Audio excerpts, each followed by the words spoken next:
نحمده ونصلي على رسوله الكريم اما بعد فاعوذ بالله من الشيطان الرجيم بسم الله الرحمن الرحيم رب اشرح لي صدري ويسر لي امري واحلل عقدة من لساني يفقهوا قولي رب زدني علما اللهم فقهنا في الدين۔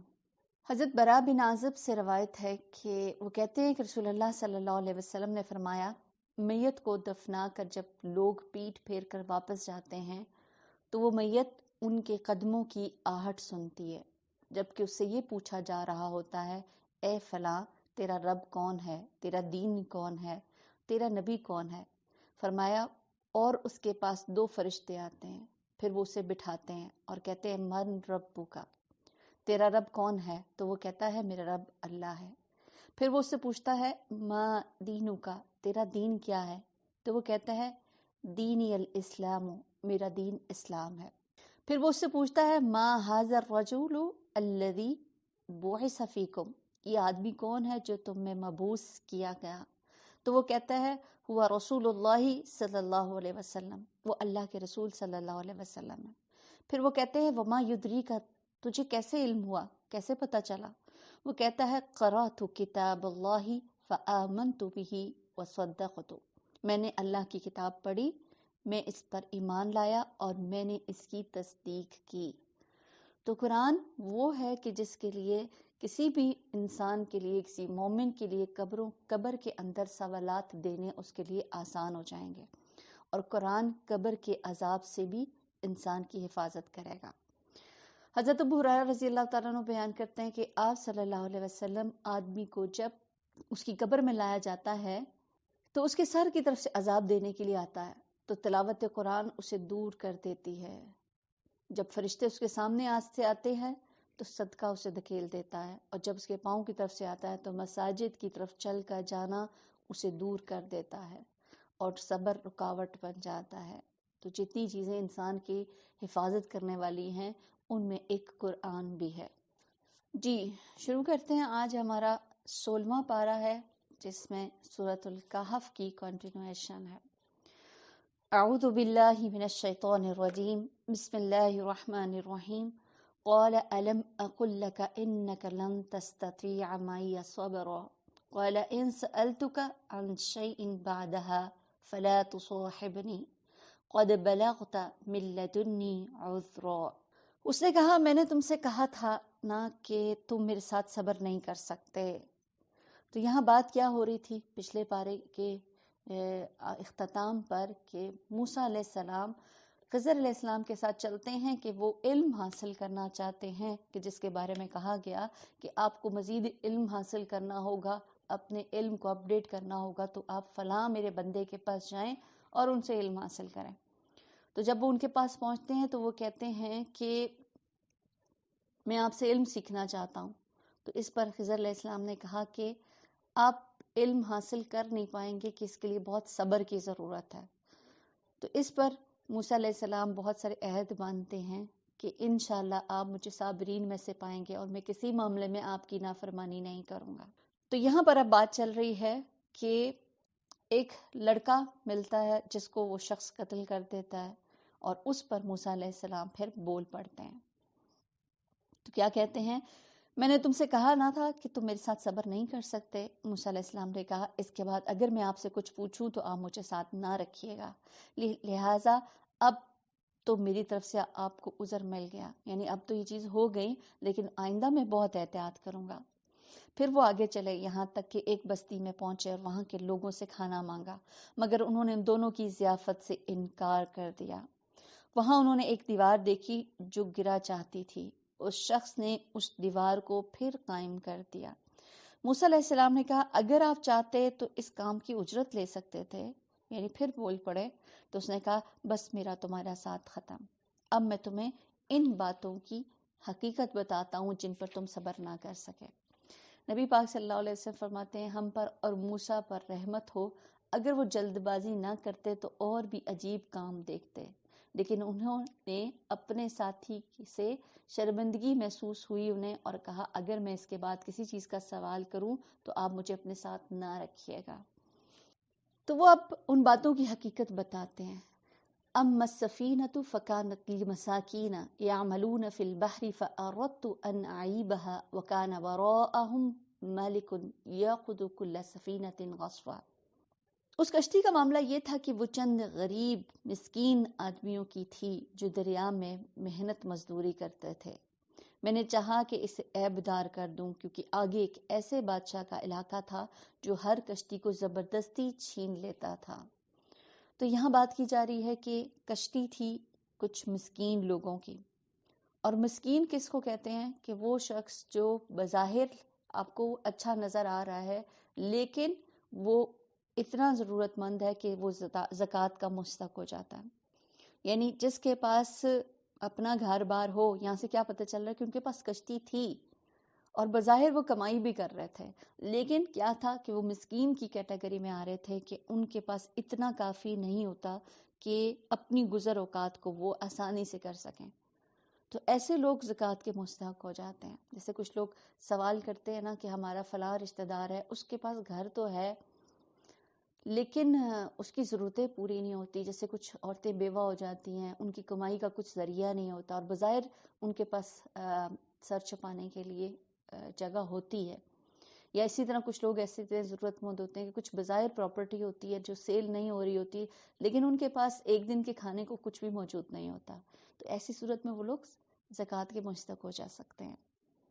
تو وہ کہتے ہیں کہ ایک بادشاہ تھا اس علاقے کا جو ہر کشتی کو زبردستی چھین لیتا تھا اور میں نے اس کو عیبدار کر دیا کیونکہ اگر جو بادشاہ تھا وہ کسی عیب والی کشتی کو نہیں لیتا تھا. تو بعض اوقات انسان کو زندگی میں کچھ نقصان ہو جاتے ہیں تو انسان اس کی حکمتوں کو نہیں سمجھتا کہ بعض اوقات اللہ تعالیٰ آپ کو چھوٹی تکلیف میں ڈال کر بڑے نقصان سے بچانا چاہ رہا ہوتا ہے. رہا وہ لڑکا تو اس کے والدین مومن تھے. ہمیں اندیشہ ہوا کہ یہ لڑکا اپنی سرکشی اور کفر سے ان کو تنگ کرے گا، اس لیے ہم نے چاہا کہ ان کا رب اس کے بدلے میں ان کو ایسی اولاد دے جو اخلاق میں بھی اس سے بہتر اور جس سے صلہ رحمی بھی زیادہ متوقع ہو. تو کیا ہوتا ہے بعض اوقات اللہ سبحانہ وتعالیٰ آپ سے کوئی نعمت کو لے لیتا ہے اور اس کا لے لینا ہمارے لیے بہتر ہوتی ہے. مطلب اللہ کی یہ حسن تدبیر ہوتی ہے کہ بظاہر تکلیف دہ معاملہ ہوتا ہے لیکن اس کے باطن میں اس کی رحمت ہوتی ہے. بعض اوقات ایسا نقصان ہو جاتا ہے کہ پھر انسان کہتا ہے کہ بس. لیکن مومن کے لیے یاد رکھیے اپنی خواہش سے بڑھ کر اللہ کی تقدیر ہوتی ہے. اللہ جانتا ہے کہ ہم کیا چاہتے ہیں اور ہمارے لیے کیا بہتر ہے یہ اللہ بہتر جانتا ہے. تو بہت دفعہ ہماری خواہشات کے برعکس چیزیں ہو جاتی ہیں. جیسے کوئی عورت اپنے پریگننسی ہے اس کی اور وہ بہت دعائیں کرتی ہے اللہ مجھے صحیح سلامت اولاد دینا، اور بہت ساری اس کی خواہشات ہوتی ہیں کہ وقت آئے گا میرا بچہ تو میں اس کو پالوں گی، اس کو ایسا ایسا ایسا بناؤں گی. اور کیا ہوتا ہے کہ بچہ ایسا اب نارمل پیدا ہو جاتا ہے اور اس وقت میں انسان مایوس ہونے لگے. اس وقت میں اس خیر کو تلاش کرے کہ معلوم نہیں کہ اللہ تعالیٰ اگر سلامت بچہ دیتا تو اس کے ساتھ آپ کے ساتھ کون سی نقصان ہوتے، اور اس کے ذریعے سے ایسے بچے کے ساتھ آپ کو اللہ تعالیٰ وہ خیر، وہ اجر، وہ ثواب پہنچائے کہ جو آپ اس طرح نہ حاصل کر سکتے. تو ہر تکلیف کے اندر انشاءاللہ تعالیٰ ہم نے خیر کو تلاش کرنی ہے. اب جہاں تک اس بچے کی بات ہے تو قتادہ کہتے ہیں کہ جب یہ بچہ پیدا ہوا تو اس کے والدین بہت خوش ہوئے تھے اور جب قتل کیا گیا تو بہت غمگین ہوئے. کہتے ہیں اگر یہ لڑکا زندہ رہتا تو اس کے والدین تباہ ہو جاتے. تو اس لیے پھر انسان کو کیا کرنا چاہیے، ہم پردے کے پیچھے نہیں دیکھ رہے ہوتے، ہم تو صرف ظاہر کی چیزیں دیکھ رہے ہوتے ہیں نا. تو اس لیے اللہ کی رضا میں انسان کو راضی ہو جانا چاہیے. اللہ کا فیصلہ ہماری خواہشات سے بہت بہتر ہوتا ہے. نبی صلی اللہ علیہ وسلم نے فرمایا جس بچے کو خضر نے قتل کیا وہ کفر پر تھا، اگر وہ زندہ رہتا تو اپنے والدین کو کفر اور سرکشی پر مجبور کر دیتا. تو کیا ہوتا کہ یہ اولاد اگر زندہ رہتی تو ماں باپ کا ایمان بھی جاتا رہتا. تو پھر اس کے لیے کیا ضرورت ہے کہ بعض اوقات ایسے ہوتے ہیں نا بچے اپنی ضد میں آ کر کچھ چیزیں ایسی منوا لیتے ہیں جو والدین چاہتے نہیں ہیں. تو پھر کیا کبھی بھی تقدیر کے فیصلوں پر اللہ کو الزام نہ دیں. اللہ نے میرے ساتھ ایسا کیوں کیا، مجھے ایسی اولاد کیوں دے دی، میرا شوہر ایسا کیوں ہے، میرے ماں باپ میرے ساتھ زیادتی کرتے ہیں. لیکن یہ سب چیزوں کے پیچھے اللہ تعالیٰ آپ کو کسی چیز کے لیے تیار کر رہا ہوتا ہے. تو پھر کیا کرنا ہے، جب مشکل وقت آئے، جب ایسی حالات ہو کہ جب آپ چاہ رہے تھے وہ نہیں ہوا اور کچھ اور ہو گیا، تو ایسی صورت میں اللہ کی رضا میں راضی ہو جائیں. یاد رکھیے اللہ جب بھی کوئی فیصلہ کرتا ہے نا تو وہ کسی پر ظلم نہیں کرتا، کسی پر بھی ظلم نہیں کرتا. اللہ کی محبت کئی ماؤں سے زیادہ بڑھ کر ہے. عبادہ بن صامت سے روایت ہے کہ آپ صلی اللہ علیہ وسلم کے پاس ایک آدمی آیا. اس نے کہا کون سا عمل افضل ہے؟ فرمایا اللہ پر ایمان لانا، اس کی تصدیق کرنا، اس کی راہ میں جہاد کرنا. اس نے کہا اللہ کے رسول میں اس سے کچھ آسان کام چاہتا ہوں. آپ نے فرمایا معاف کرنا، صبر کرنا. اس نے کہا اے اللہ کے رسول میرا ارادہ تو اس سے بھی کچھ آسان کام کرنا ہے، کیا مطلب کچھ اور چیز بتائیں جو میں بڑی آسانی سے لے لوں. آپ نے فرمایا اللہ تمہارے بارے میں جو فیصلہ کرے اس پر اللہ کو الزام نہ دینا. یعنی کبھی بھی زندگی میں پیش آنے والے واقعات تکلیف دہ ہوں یا جیسے بھی ہوں، اس پر کیا کرنا ہے، راضی ہو جانا ہے. تو پھر کیا ہے کہ جب لگے کہ آپ کی سوچ کے برعکس کچھ چیزیں، آپ کی خواہش کے برعکس، آپ کی دعاؤں کے برعکس کچھ ایسی چیزیں ہو رہی ہیں جو بظاہر آپ کے لیے تکلیف دہ ہیں، تو پھر جب دل بوجھل ہو جائے کہ مرضی کے خلاف ہو رہی ہیں چیزیں، تو یہ کلمہ پڑھیں رضیت باللہ ربا، میں اپنے رب کے رب ہونے پر راضی ہو گیا. ایسے شخص کے لیے پھر اللہ تعالیٰ اس کے دل کو صبر کے ساتھ اس کی اپنی رضا کے لیے بھر دے گا. اور اس کے بعد جو اگلی بات تھی، اس دیوار کا معاملہ یہ تھا کہ یہ 2 یتیم لڑکوں کی ہے جو اس شہر میں رہتے ہیں. اس دیوار کے نیچے ان بچوں کے لیے ایک خزانہ مدفون ہے اور اس کا باپ ایک نیک آدمی تھا. اس لیے تمہارے رب نے چاہا کہ یہ دونوں بچے بالغ ہوں اور اپنا خزانہ نکال لیں. یہ تمہارے رب کی رحمت کی بنا پر کیا گیا ہے. میں نے جو کچھ اپنے اختیار سے نہیں کر دیا. یہ ہے حقیقت ان باتوں کی جن پر تم صبر نہ کر سکے. تو تیسری بات جو یہاں پر کی گئی کہ 2 یتیم لڑکے تھے. دیکھیں اللہ تعالیٰ نے دنیا میں جو احکامات ہمارے لیے بھیجے ہیں نا، وہ 2 طرح کے ہیں. ایک ہے شرعی اور ایک ہے کونی احکامات. شرعی احکامات جو پیغمبروں کو وحی کے ذریعے دیے جاتے ہیں، یعنی قرآن اور سنت کی شکل میں، اور کونی احکامات جو کائنات سے متعلق ہیں، اور ان کے لیے اللہ نے اپنے فرشتے مقرر کر رکھے ہیں کہ جس کے ذریعے وہ احکامات کی تکمیل کرتے ہیں. تو موسیٰ علیہ السلام کے لیے خضر جو تھے وہ انسانی شکل میں آئے تھے، اور وہ جو کچھ بھی کر رہے تھے اس پر وہ حیران ہو رہے تھے کہ جو کچھ ہو رہا ہے یہ ٹھیک نہیں ہو رہا. حالانکہ اگر ہم غور کریں تو ہر وقت ہمارے سامنے کچھ چیزیں ایسی ہوتی رہتی ہیں جو بظاہر ہمیں لگتا ہے جس کے پیچھے فرشتے ہی ان کو کرنے والے ہوتے ہیں، لیکن ہم ان کو کیا سمجھ رہتے ہیں کہ ایک روٹین کی بات ہے، یہ تو پارٹ آف لائف ہے. تو خضر نے کام موسیٰ علیہ السلام کو جو عجیب لگ رہا تھا، تو اس میں کوئی شخص ہو یا فرشتہ اللہ کے حکم سے کوئی بھی کام کرتا ہے، ہماری عقل نہیں اس کو مان رہی ہوتی. اس پر ہمیں بھی اللہ کے فیصلوں پر کیا کرنا ہے، راضی ہونا ہے، اس پر ایمان لانا ہے، چاہے ہمیں اس میں خیر نظر آتی ہے کہ نہیں. تو یہاں جو تیسری والا معاملہ تھا کہ 2 یتیم لڑکے تھے اور ان کا خزانہ جو تھا، اس میں مفسرین کہتے ہیں یہ جو خزانہ تھا کہ دراصل اس کے والد کا علمی خزانہ تھا. ان کی کتابیں تھی جو انہوں نے وہاں پر ان کے لیے رکھی تھی کہ یہ میرے بچے بڑے ہوں گے تو اس کو پڑھیں گے. ہم تو خزانہ صرف مال اور دولت کو سمجھتے ہیں نا، لیکن اسلاف کے لیے علم سب سے بڑا خزانہ تھی. تو وہ کہتے ہیں کہ انہوں نے اس میں رکھا تھا، اور اس نیک باپ کی وجہ سے اللہ نے ان بچوں کے خزانے کی حفاظت کی. تو کیا چیز سمجھ آتی ہے کہ نیک آدمی کی اولاد کی بھی حفاظت کی جاتی ہے.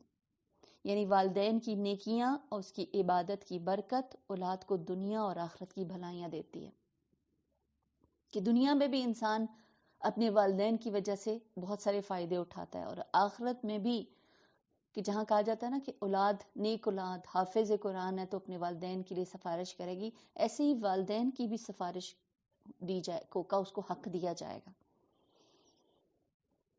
کہ اولاد کی اگر جنت میں درجے کم ہوں گے اور والدین کے زیادہ ہوں گے تو ان کی ملاقات کے لیے ان کو اعلیٰ درجوں پر بھیجا جائے گا، اور والدین کی نیکیوں کے سبب اولاد کی پریشانیاں بھی دور ہو جاتی ہیں. جیسے والدین ان کے لیے دعائیں کرتے ہیں، والدین کے حق میں ایسی دعائیں قبول بھی ہوتی ہیں. تو جب ان کی دعائیں قبول ہوتی ہیں، اولاد سکون کی حالت میں ہوتی، کسی مشکل پریشانی میں نہیں ہوتی، تو یہ والدین کے لیے بہت اطمینان کا باعث ہوتا ہے. لیکن اگر اولاد کسی تکلیف میں ہو، پریشانی میں ہو، تو پھر کیا ہے، والدین اپنی ذات کی پریشانی کو اتنی اہمیت نہیں دیتے، ان کے لیے بچوں کی پریشانی سب سے اہم ہوتی ہے. تو کسی کا کہنا ہے کہ جب میں کسی سلجھے ہوئے جوان کو دیکھتا ہوں تو مجھے خیال آتا ہے اس کا والد بہت نیک ہے، کہ اس کو اس آیت کی روشنی میں دیکھتے ہیں. ڈاکٹر نبیل کہتے ہیں کہ جب مجھے نوافل میں سستی اور کاہلی ہونے لگتی ہے تو مجھے میرے بیٹے کی دنیا کی پریشانیاں یاد آ جاتی ہیں.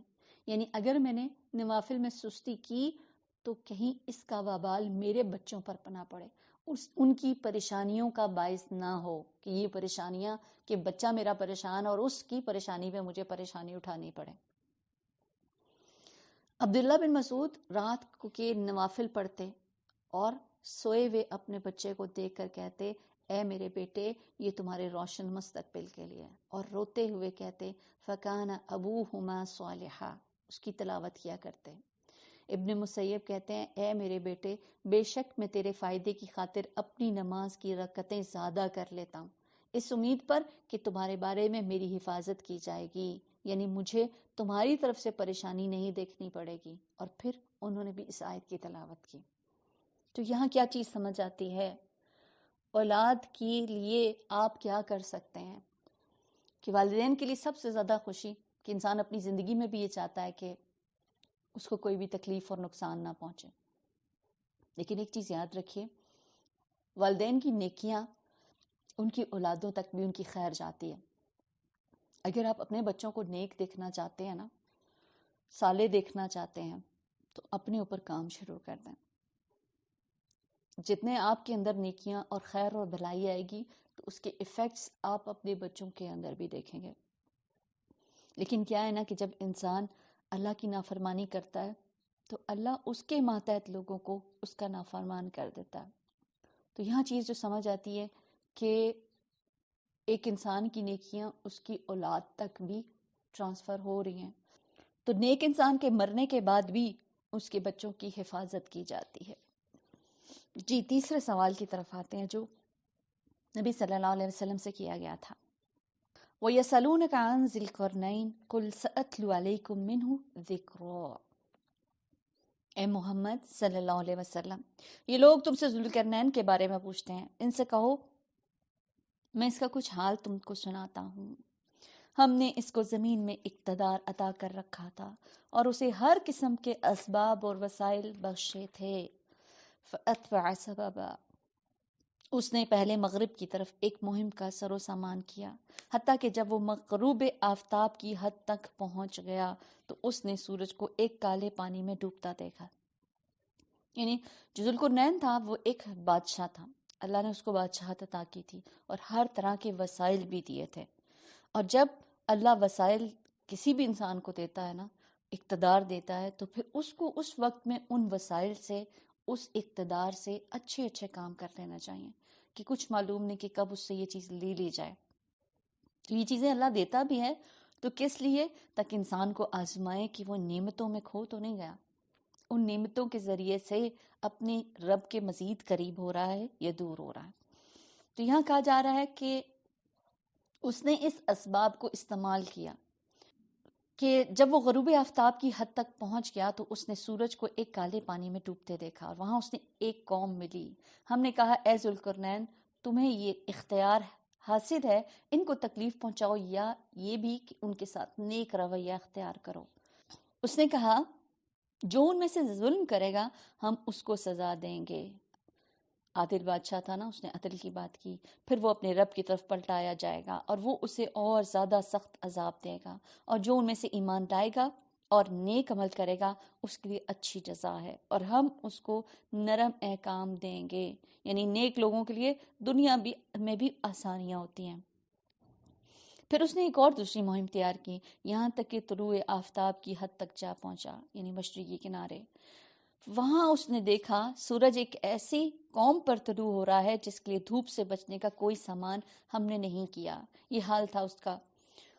اور ذوالقرنین کے پاس جو کچھ تھا اسے ہم جانتے تھے. حتیٰ اذا بلغ بین السدین وجد من دونہما قوما لا یکادون یفقہون قولا. آیت نمبر 93 سورۃ الکہف.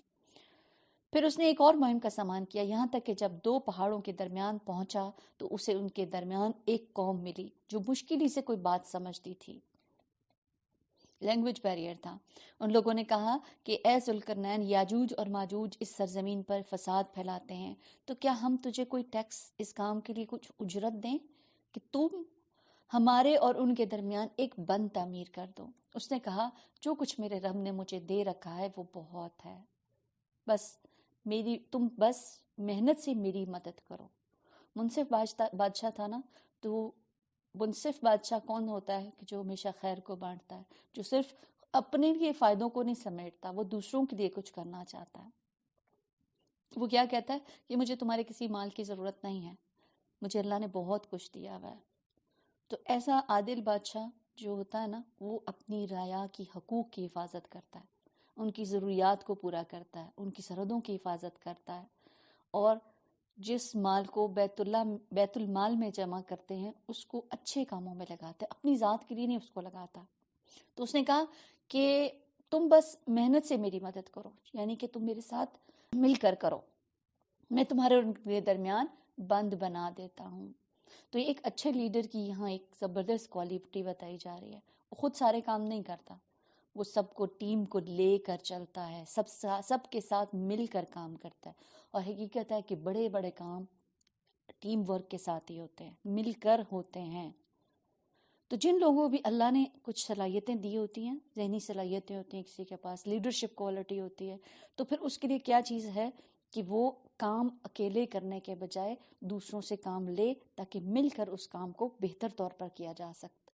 کچھ لوگوں کا شوق ہوتا ہے کہ بس میں ہی ہوں تو بس میرا ہی نام ہونا چاہیے اور پورے اس کام کے اندر میں ہی کروں اور بس.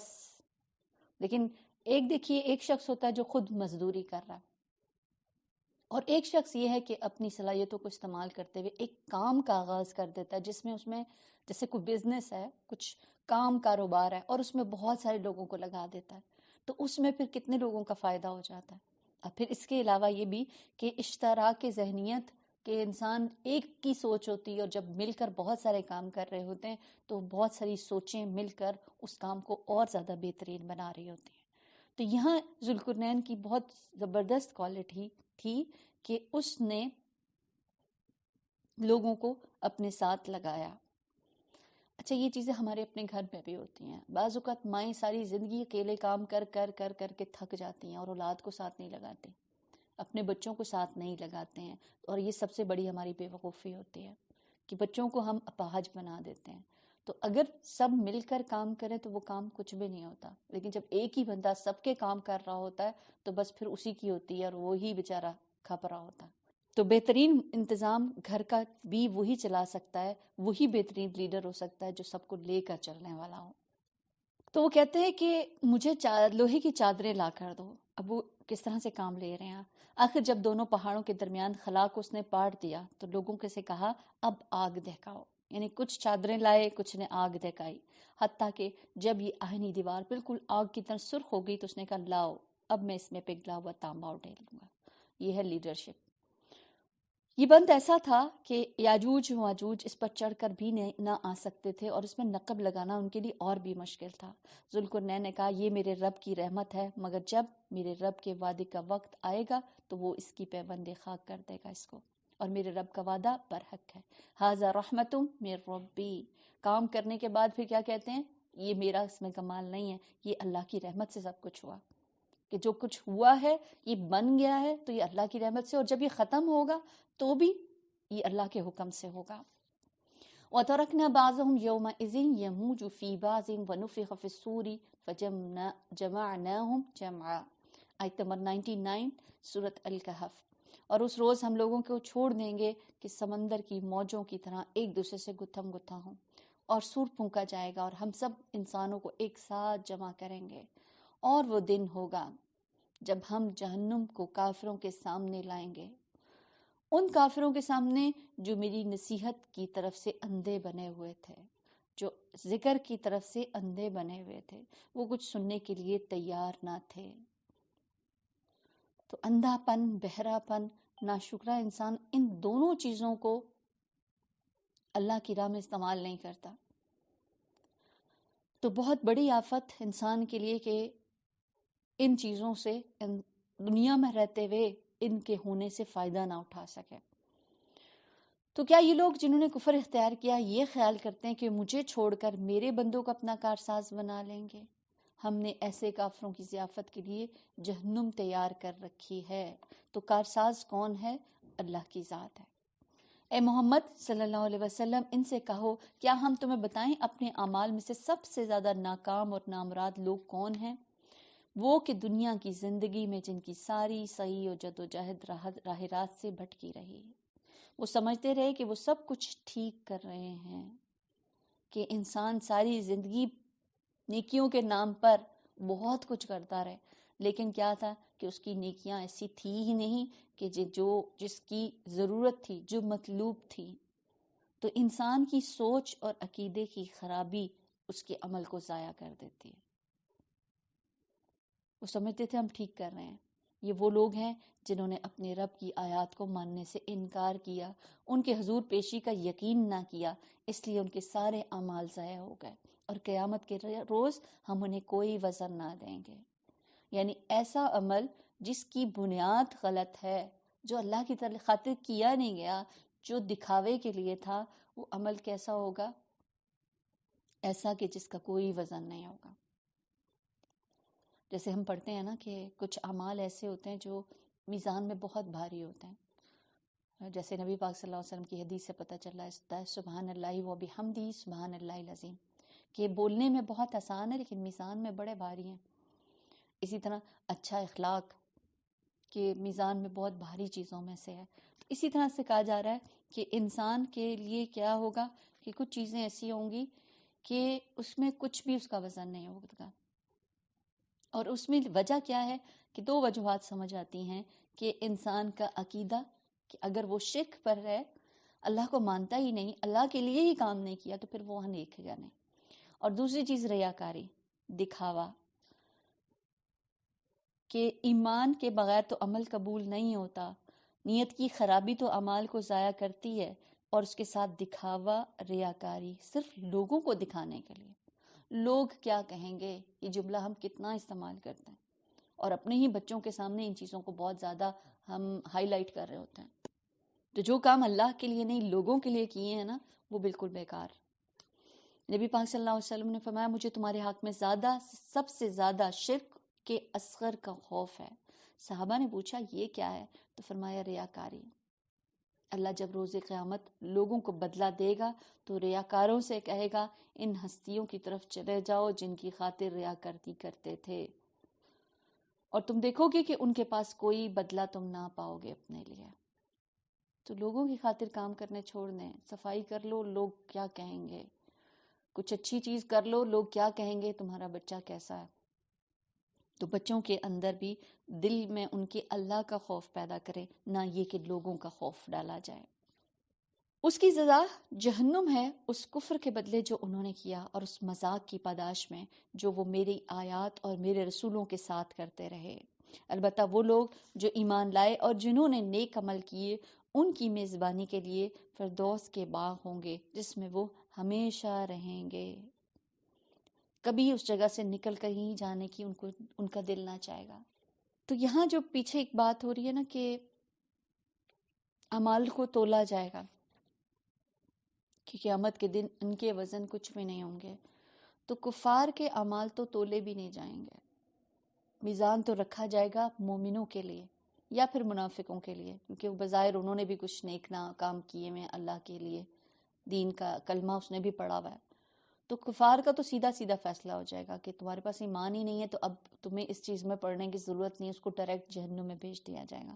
لیکن مومنوں کے نامہ اعمال کو تولا جائے گا، اور پھر اس بنیاد پر جب وہ جنت میں چلا جائے گا تو پھر یہاں کیا کہا جا رہا ہے کہ وہ کبھی اس جگہ سے نکل کر کہیں جانے کو اس کا جی نہیں چاہے گا. جنت میں کوئی بوریت نہیں ہوگی. بوریت دنیا ہی کی چیز ہے کہ انسان کا یہاں پر مزہ لمیٹڈ ہوتا ہے، لیکن جنت میں لوگوں کو اتنا وہاں پر دل لگ جائے گا نا کہ وہ وہاں سے ہلنا بھی نہیں چاہیں گے. اور بوریت تب ہوتی ہے جب ہمارے اندر انجوائے کرنے کی صلاحیت نہیں ہوتی. مطلب ہم کہیں جاتے ہیں تو ہم سفر کی تھکان ہی ہمیں بس ادموا کر دیتی ہے کہ آپ کہتے ہیں بس صحت آپ کی اجازت نہیں دے رہی ہوتی، اور کسی بھی چیز کو ایک لمٹ تک آپ یہاں لے سکتے ہیں، اور یہ ایک ہماری اس کو لینے کی کیپیسٹی اتنی کم ہوتی ہے کہ ہم جلدی اسے ہمارے لیے وہ بوجھل ہو جاتی ہے اور ہم اس کو چھوڑ دینا چاہتے ہیں. لیکن جنت کی خوبی یہ ہے کہ وہاں انسان ہمیشہ رہنا چاہے گا. قُلْ لَوْ كَانَ الْبَحْرُ مِدَادًا لِكَلِمَاتِ رَبِّي لَنَفِدَ الْبَحْرُ قَبْلَ أَن تَنْفَدَ كَلِمَاتُ رَبِّي وَلَوْ جِئْنَا بِمِثْلِهِ مَدَدًا. اے محمد صلی اللہ علیہ وسلم کہو اگر سمندر میرے رب کی باتیں لکھنے کے لیے روشنائی بن جائے تو وہ ختم ہو جائے مگر رب کی باتیں ختم نہ ہوں. اس کی اتنی صفات ہیں، اس کے بارے میں اتنی باتیں ہیں، وہ کبھی ختم نہ ہوں. بلکہ اگر اتنی ہی روشنی ہم اور لے آئیں تو وہ بھی کفایت نہ کریں، وہ بھی پوری نہ ہوں. اے محمد صلی اللہ علیہ وسلم کہو کہ میں تو ایک انسان ہوں تم ہی جیسا. میری طرف وحی کی جاتی ہے کہ تمہارا خدا بس ایک ہی خدا ہے.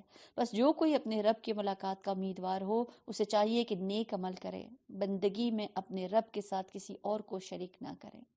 تو پھر بندگی میں کیا چیز آتی ہے؟ نماز، روزہ، زکوٰۃ، حج، تمام چیزیں. لیکن ان سب کے پیچھے بات کیا چیز ہے کہ اپنے رب کے ساتھ کسی کو شریک نہ کرے، کسی اور کے لیے اچھے اچھے کام نہ کرے، ریاکاری نہ کرے. سورۃ مریم مکی سورت. بسم اللہ الرحمن الرحیم. کاف ہا یا عین صاد.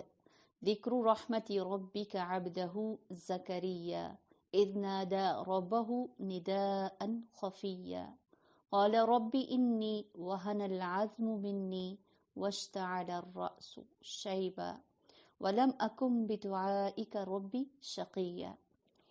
کاف ہا یا عین صاد. ذکر ہے اس رحمت کا جو تیرے رب نے اپنے بندے زکریا پر کی تھی جبکہ اس نے اپنے رب کو چپ کے پکارا، اللہ سے دعا کی تھی. اس نے عرض کیا اے پروردگار میری ہڈیاں تک گھل گئی ہیں اور سر بڑھاپے سے بھڑک اٹھا ہے. اے پروردگار میں کبھی تجھ سے دعا مانگ کر نامراد نہیں رہا. دعا مانگنا کہ انسان کے دعا مانگنے میں کیا چیز ہونی چاہیے کہ اس کے اندر عاجزی، انکساری، اپنی کمزوری، اپنی بے بسی کا اظہار ہو، اور پھر اس کے بعد جب اپنی حاجت رکھ دے تو پورے یقین کے ساتھ دعا کرتے ہوئے حسن ظن رکھنا چاہیے. یقین کے ساتھ دعا مانگنی چاہیے کہ اللہ تعالیٰ ایسے نہیں کہ اللہ تو چاہے تو دے دے، نہیں چاہتا تو نہ دے. نہیں، یقین کے ساتھ دعا مانگی جائے. حضرت انس رضی اللہ تعالیٰ عنہ فرماتے ہیں کہ نبی پاک صلی اللہ علیہ وسلم نے فرمایا تم میں سے جو دعا کرے تو اس کو چاہیے کہ پختہ یقین کے ساتھ دعا کرے، اور وہ اس طرح ہرگز نہ کہے کہ اے اللہ تو چاہے تو مجھے عطا کر، تو چاہے تو دے دیں ورنہ نہ کر. تو اس طرح والا انداز نہیں ہونا چاہیے، اس کے اندر ایک یقین کی کیفیت ہو. اور ہم یہ دیکھتے بھی ہیں کہ ہماری زندگیوں میں اللہ سبحانہ تعالیٰ نے پہلے بہت ساری ہماری دعاؤں کو سنا ہوا بھی ہوتا ہے، ہمارے اوپر بہت ساری اس کی رحمتیں ہوتی ہیں. تو پھر اللہ کے آگے آپ دعا کرنے کا انداز کیا ہو کہ میں اس سے پہلے بھی اللہ تعالیٰ تیری خیر سے کبھی محروم نہیں رہا. پھر کہتے ہیں کہ مجھے اپنے پیچھے اپنے بھائی بندوں کی برائیوں کا خوف ہے اور میری بیوی بانجھ ہے. مطلب بظاہر اسباب کچھ نظر نہیں آتے، تو مجھے اپنے فضل خاص سے ایک وارث عطا کر دے جو میرا وارث بھی ہو اور آل یعقوب کی میراث بھی پائے. اے پروردگار اس کو ایک پسندیدہ انسان بنانا. وَجَعَلْهُ رَبِّ رَضِيًّا. زکریا علیہ السلام دعا مانگ رہے ہیں اور پھر اس میں اپنی اولاد بھی کس کے لیے مانگ رہے ہیں؟ کہتے ہیں کہ ان کو اپنا جو مشن ہے، جو کام ہے، اس کو آگے چلانے کے لیے مجھے اولاد کی ضرورت ہے. کہ وارث کس لیے ہے کہ وہی الہی کی جو بھی آتی ہے لوگوں کو اس کے ذریعے سے اس کی رہنمائی کرے. کچھ ان کا مال اور دولت نہیں تھی جس کے لیے کہہ رہے تھے کہ میری وراثت کا پھر کون مالک ہوگا. اور پھر ساتھ ہی دعا کیا کرتے ہیں کہ اللہ تعالیٰ ایسی اولاد دینا جو تیری پسندیدہ ہو، وہ تیرا پسند کا انسان بن کر رہے، جواب دیا گیا اے زکریا ہم تجھے ایک لڑکے کی بشارت دیتے ہیں جس کا نام یحییٰ ہوگا. ہم نے اس نام کا کوئی آدمی اس سے پہلے پیدا نہیں کیا، یعنی ایک یونیک نیم تھا جو حضرت یحییٰ علیہ السلام کا رکھا گیا. عرض کیا پروردگار بھلا میرے ہاں کیسے بیٹا ہوگا جبکہ میری بیوی بانجھ اور میں بوڑھا ہو کر سوکھ چکا ہوں. جواب ملا ایسا ہی ہوگا، تیرا رب فرماتا ہے کہ یہ تو میرے لیے ایک ذرا سی بات ہے، اگر اس سے پہلے میں تجھے پیدا کر چکا ہوں جبکہ تو کوئی چیز نہیں تھا. یعنی جب تم کچھ نہیں تھے تمہیں پیدا کیا تھا بغیر اسباب کے، تو کیا اس کے لیے یہ کام کچھ مشکل ہے کہ تم پیدا کرنے کے قابل نہیں ہو بظاہر، لیکن اللہ تعالیٰ تمہیں اولاد دے گا. زکریا نے کہا پروردگار میرے لیے کوئی نشانی مقرر کر دیں. فرمایا تیرے لیے نشانی یہ ہے کہ تم 3 دن تک لوگوں سے بات نہ کر سکو گے. چنانچہ وہ محراب سے نکل کر اپنی قوم کے سامنے آیا اور اس نے اشارے سے ان کی کو ہدایت کی کہ صبح شام تسبیح کرو. اے یحییٰ کتاب الہی کو مضبوط تھام لینا. اب یحییٰ علیہ السلام کے بارے میں کچھ باتیں ان کے لیے آ رہی ہیں. تو یہاں ایک چیز میں سوچ رہی تھی کہ حضرت زکریا علیہ السلام نے اولاد مانگی تھی اور یہ بھی کہا اللہ اپنی پسندیدہ اولاد کو دینا، اور پھر اللہ تعالیٰ اس کو ایک نبی کے طور پر دنیا میں لے کے آتا ہے. ہم سب کی خواہش بھی ہوتی ہے اللہ تعالیٰ اولاد دینا، لیکن اس کے ساتھ یہ بھی مانگا کریں اللہ تعالیٰ نیک اور صالح اولاد عطا فرمانا، کہ اللہ تعالیٰ کہ وہ نیک اور صالح کہ جو ہماری نسل میں کہ وہ اللہ کے ولی ہوں، اللہ کو بہت پیارے ہوں. یا یحییٰ خذ الکتاب بقوہ وآتیناہ الحکم صبیہ. اے یحییٰ کتاب الہی کو مضبوط تھام لینا، یعنی کتاب یہاں کون سی ہے؟ تورات کی طرف، کہ اللہ کے دین کو مضبوطی سے پکڑنا. ہم نے اسے بچپن ہی میں سے حکم سے نوازا. حکم فیصلہ، قوت فیصلہ. تو اللہ کے دین سے کے لیے کچھ لوگ ایسے ہوتے ہیں، کچھ بچوں کے اندر آپ یہ دیکھتے ہیں کہ بچپن سے ان کے اندر سوچنے سمجھنے کی صلاحیت، اتنے سمجھدار ہوتے ہیں کہ اپنے والدین کو سمجھا رہے ہوتے ہیں، اور اپنی طرف سے اس کو نرم دلی اور پاکیزگی عطا کی. اور وہ بڑا پرہیزگار اور اپنے والدین کا حق شناس تھا. وہ جبار نہ تھا، وہ نافرمان نہ تھا. سلام اس پر جس روز کے وہ پیدا ہوا. یحییٰ علیہ السلام کی کوالٹیز میں کہ پرہیزگار بھی تھا اور والدین کا حق شناس، کہ اس دور میں بنی اسرائیل میں والدین کے حقوق ختم ہو کے رہ گئے تھے. تو یہاں پر وہ کہا گیا کہ وہ اپنے والدین کے حقوق کو پہچانتا ہوگا اور اس چیز کو دوبارہ سے لوگوں کے بیچ میں لائے گا کہ والدین کی کیا اہمیت ہے اور ان کے کیا حقوق ہیں. کہا جا رہا ہے السلام علیہ یوم ولد و یوم یموت و یوم یبعث حیا. سلام اس پر جس روز کے وہ پیدا ہوا، وہ جس دن وہ مرے گا اور جس روز وہ زندہ کر کے اٹھایا جائے گا. تو 3 اوقات ایسے ہوتے ہیں جو انسان کے لیے بہت وحشت کے ہوتے ہیں. ایک یہ کہ وہ ماں کے پیٹ میں جب ہوتا ہے کہ دنیا میں آتا ہے وہاں سے، تو وہ وقت اس کے لیے بڑی وحشت کا ہوتا ہے. موت کا وقت جب انسان کو فرشتے نظر آ جاتے ہیں، اس دنیا سے جانے کا وقت ہوتا ہے، وہ وقت بہت وحشت کا ہوتا ہے. اسی طرح قبر سے جب اٹھائے جائیں گے تو اللہ نے تینوں موقعوں پر ان کے لیے سلامتی بنا دی. تو اپنے لیے بھی دعا مانگے اللہ تعالیٰ ہمیں بھی ان 3 موقعوں پر، ایک تو گزر چکا، آگے کے 2 موقع باقی ہیں، اللہ تعالیٰ ہمیں بھی ان اوقات میں وحشت سے بچا لینا. وَاذْكُرْ فِي الْكِتَابِ مَرْيَمَ إِذِ انتَبَذَتْ مِنْ أَهْلِهَا مَكَانًا شَرْقِيًّا. اور اے محمد صلی اللہ علیہ وسلم اس کتاب مریم کا حال بیان کرو جبکہ وہ اپنے لوگوں سے الگ ہو کر مشرقی جانب گوشہ نشین ہو گئی تھی اور پردہ ڈال کر ان سے چھپ بیٹھی. اس حالت میں ہم نے اس کے پاس اپنے روح یعنی فرشتے کو بھیجا اور وہ اس کے سامنے ایک پورے انسان کی شکل میں نمودار ہوا، یعنی ایک مرد کی صورت میں. مریم یکایک بول اٹھی کہ اگر تو کوئی خدا ترس آدمی ہے تو میں تجھے رحمان کی پناہ تجھ سے مانگتی ہوں. اب وہ جو تھی ایک اعتکاف کی صورت میں اس طرح سے ایک جگہ پر بیٹھ کر عبادت کر رہی ہیں اور کوئی بھی انسان ان کے پاس نہیں جاتا تھا سوائے حضرت زکریا علیہ السلام کے. اور اس وقت میں ایک شخص ان کے پاس آتا ہے تو ایک ڈر کی کیفیت، تو وہاں اس وقت میں ایک ایسے انسان کا نظر آنا اور اس وقت میں ایسے ایک اللہ کی پناہ کا طلب کرنا کسی بھی شر کو دور کرنے کا ایک بہترین طریقہ ہو سکتا ہے. اس نے کہا میں تو تیرے رب کا فرستادہ ہوں، یعنی اس کا بھیجا ہوا ہوں، اس لیے بھیجا گیا ہوں کہ تمہیں ایک پاکیزہ لڑکا دوں. مریم نے کہا میرے ہاں کیسے لڑکا ہوگا جبکہ مجھے کسی بشر نے چھوا تک نہیں اور میں کوئی بدکار عورت نہیں ہوں. فرشتے نے کہا ایسا ہی ہوگا، تیرا رب فرماتا ہے کہ ایسا کرنا میرے لیے بہت آسان ہے. اور ہم یہ اس لیے کریں گے کہ اس لڑکے کو لوگوں کے لیے ایک نشانی بنائیں اور اپنی طرف سے ایک رحمت. وَكَانَ أَمْرًا مَقْضِيًّا، اور یہ کام ہو کر رہنا ہے. فَحَمَلَتْهُ فَانْتَبَذَتْ بِهِ مَكَانًا قَصِيًّا، آیت نمبر 22 سورۃ مریم. مریم علیہ السلام کو اس بچے کا حمل رہ گیا اور وہ اس حمل کو لیے ہوئے ایک دور کے مکان پر چلی گئیں. پھر زچگی کی تکلیف نے اسے ایک کھجور کے درخت کے نیچے پہنچا دیا. وہ کہنے لگی کاش میں اس سے پہلے ہی مر جاتی اور میرا نام و نشان نہ ہوتا. اس وقت میں جو مریم علیہ السلام کی کیفیت تھی اس چیز کو سوچیں کہ انسان جب درد ذہ میں ہوتا ہے نا، ایک ڈیلیوری کی پینس اور دوسرا پھر یہ احساس کہ اس وقت میں ان کے پاس کوئی بھی نہیں تھا، اور پھر یہ احساس کہ لوگوں کو کیا جواب دوں گی کہ جب لوگ میری طرف سے اس چیز کو پوچھیں گے کہ میں اس بچے کو کہاں لے کر جاؤں گی. نیک عورت تھی، پاک دامن عورت تھی، اپنی عزت کا بہت خوف تھا. تو اس وقت میں کیا کہتی ہیں، کاش یا لیتنی مت قبل ھذا وکنت نسیا منسیا. فرشتوں نے پائنتی سے اس کو پکار کر کہا غم نہ کرو، تمہارے رب نے تمہارے نیچے ایک چشمہ رواں کر دیا ہے، اور تو ذرا اس درخت کے تنے کو ہلا، تیرے اوپر تر و تازہ کھجوریں ٹپک پڑیں گی. اب یہاں کیا چیز سمجھ آتی ہے کہ انسان کو مشقت میں ڈال کر اللہ سبحانہ وتعالیٰ اس کے اوپر ظلم کر رہا ہے؟ نہیں، اللہ تعالیٰ نے اسباب سامنے رکھ دی ہیں، کوشش اب خود کرنی ہے. یہ بھی طریقہ ہو سکتا تھا کہ فرشتوں کے ذریعے کچھ پانی لا کے ان کے پاس رکھ دیتے، کھجوروں سے درختوں سے کھجوریں توڑ کر ان کے ہاتھوں میں پکڑا دیتے. تو کہا یہاں کھجوریں ہیں، یہاں پانی ہے، کھجوروں کو تمہیں خود ہلا کر درخت کو تمہیں توڑنا ہوگا.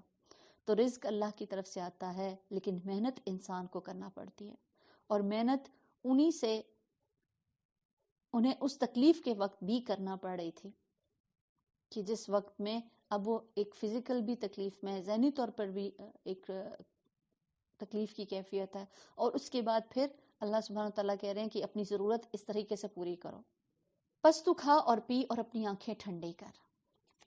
کھاؤ پیو، اپنا خیال کرو. آنکھیں ٹھنڈی کیسی؟ انسان کی آنکھیں ٹھنڈی کب ہوتی ہیں؟ اپنی اولاد کو جب وہ دیکھتا ہے. پھر اگر کوئی آدمی تمہیں نظر آئے تو اس سے کہہ دے کہ میں رحمان کے لیے روزے کی نظر مانی ہے. اب یہاں مریم علیہ السلام کو کھجور کھانے کے لیے کہا گیا، تو یہ کھجور ایک مکمل غذا ہے جس کو ہم سحری میں بھی کھانے کے لیے کہا گیا ہے نا کہ یہ برکت والا کھانا ہے، اس کو کھانا چاہیے. تو جب کوئی بھی عورت اس طرح کی پینس میں ہو تو اس کو پہلی بات تو یہاں جو پتہ چلتی ہے کہ ایسی عورت کو لیٹے نہیں رہنا چاہیے. جہاں انہوں نے کہا نا کہ اٹھو، ہلاؤ جلاؤ اور اپنے لیے چیز کو خود بندوبست کرو، تو اگر وہ چلتی پھرتی رہتی ہے تو وہ زیادہ بہتر ہوتی ہے. پھر اس کے علاوہ کھجور کا کھانا ایسی عورت کو طاقت دیتا ہے. نفاس والی عورت کے لیے بھی تر کھجور سے بہتر کوئی چیز نہیں ہے کہ عموماً وہ کمزوری کے جس کے ساتھ کھجور ایک ایسی بھرپور غذائیت والی چیز ہے کہ جو اس سے دور کی جا سکتی ہے. آپ صلی اللہ علیہ وسلم نے فرمایا جس میں گھر میں کھجور نہیں وہ اس گھر کی مانند ہے جس میں کھانا نہیں.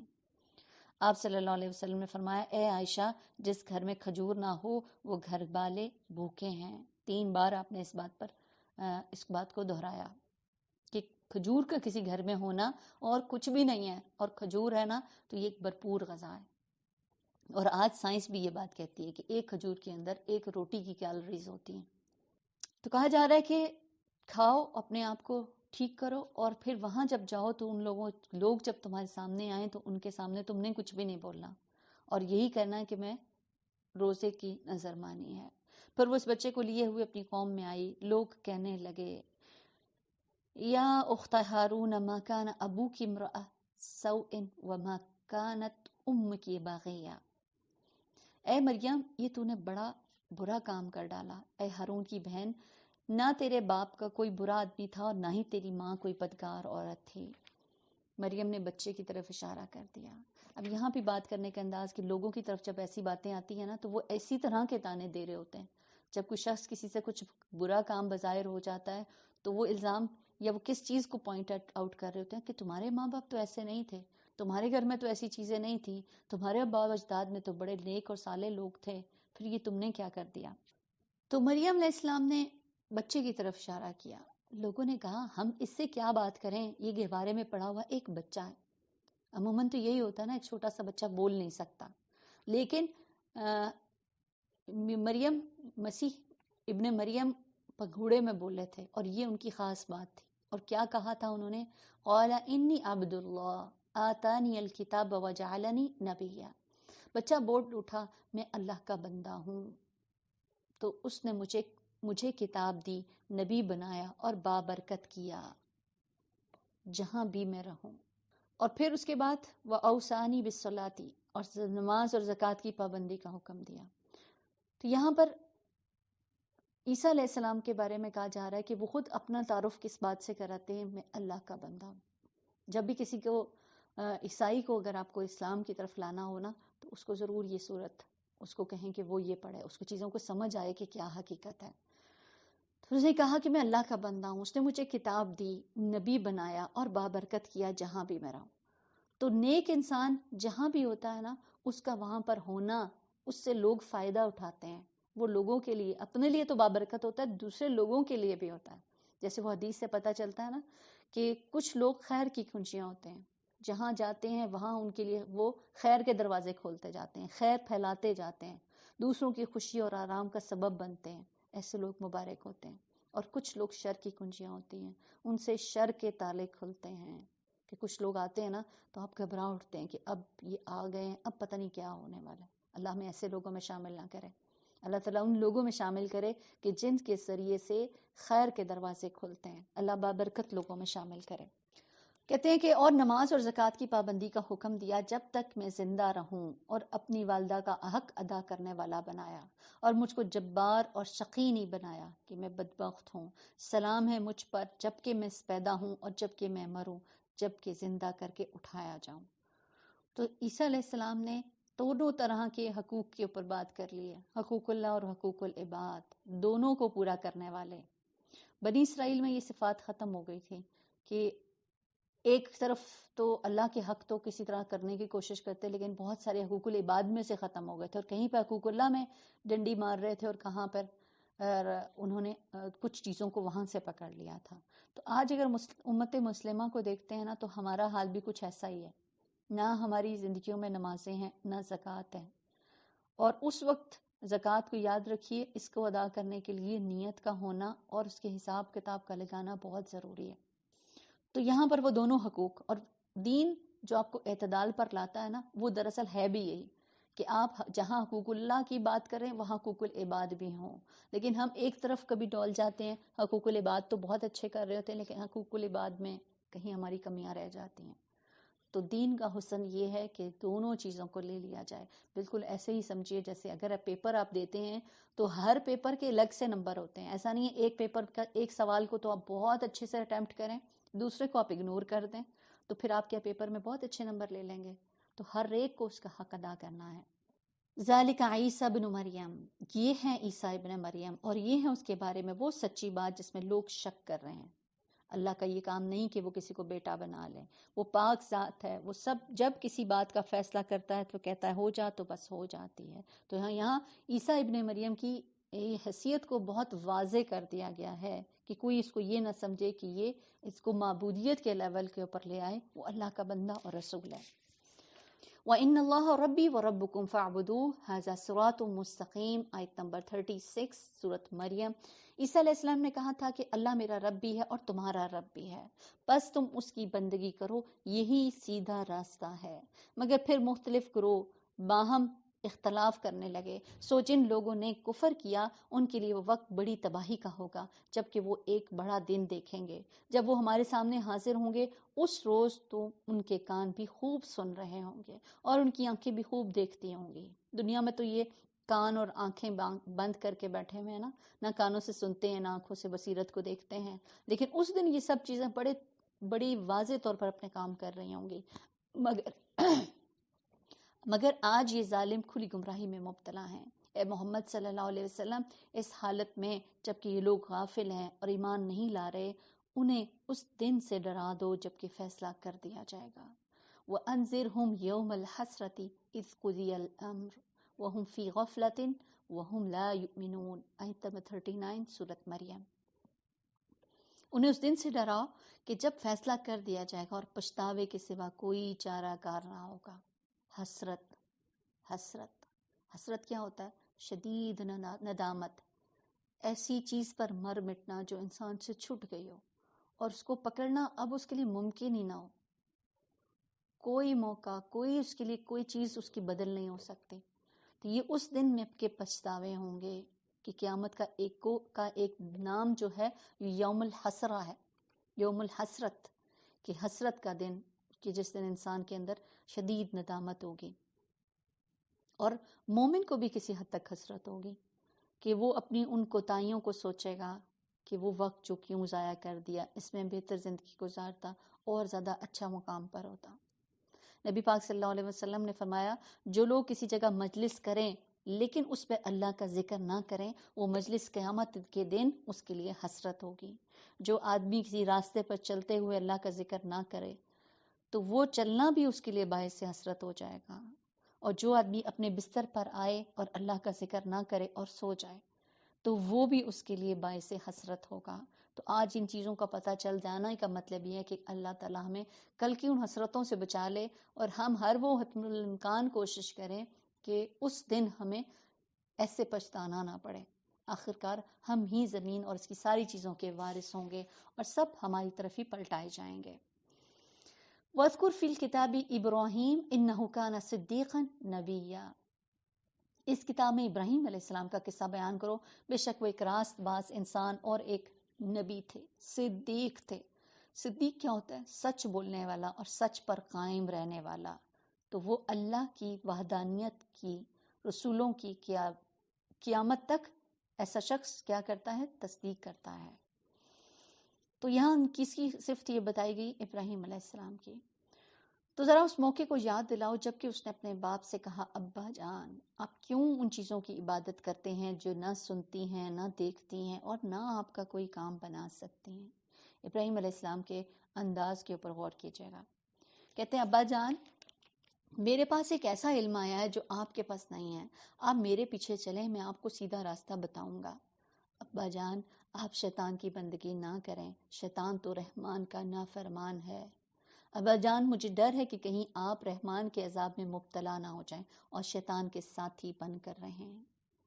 تو کسی بڑے کے ساتھ بات کرنا، چاہے وہ مسلمان نہ بھی ہو تو بھی اس کے ساتھ، دیکھیے ابراہیم علیہ السلام اپنے والد، اور وہ والد جو مشرک ہے، کافر ہے، اس کے کو بھی کتنے پیارے انداز میں بات کو سمجھا رہے ہیں۔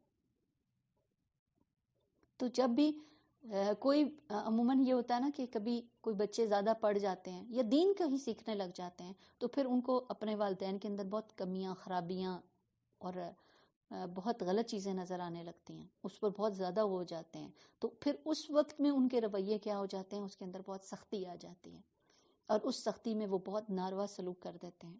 تو کسی والدین کی تو بات ہے، کسی بھی بزرگ کا ادب اور احترام کرنا، ہمارا دین تو یہی سکھاتا ہے۔ آپ صلی اللہ علیہ وسلم نے فرمایا، وہ شخص ہم میں سے نہیں جو ہمارے چھوٹوں پر رحم نہ کرے اور بڑوں کا احترام نہ کرے۔ تو یہ اللہ تعالیٰ نے بڑوں کو حق دیا۔ حضرت انس بن مالک کہتے ہیں کہ ایک مرتبہ ایک بوڑھا شخص آپ سے ملاقات کے لیے آیا، لوگوں نے اسے راستہ دینے میں تاخیر کر دی۔ آپ نے فرمایا، وہ شخص ہم میں سے نہیں جو چھوٹوں پر رحم نہ کرے اور بڑوں کی عزت نہ کرے۔ تو پھر کیا کرنا ہے؟ بڑوں کے ادب اور احترام، ان کے ساتھ گفتگو اچھے انداز میں، کوئی چیز سمجھاتے چاہتے ہیں کیونکہ اب آپ کے پاس علم زیادہ ہو گیا، اور ویسے بھی بڑھاپے کے لیے کیا کہا گیا کہ وہ انسان ایسی جگہ پر پہنچ جاتا ہے کہ علم ہوتے ہوئے بھی اس کے پاس کچھ علم نہیں رہتا۔ تو ایسی صورت میں پھر ان کے ساتھ تواضع کے ساتھ اختیار کیا جائے، ان کے سامنے جھک کر رہا جائے۔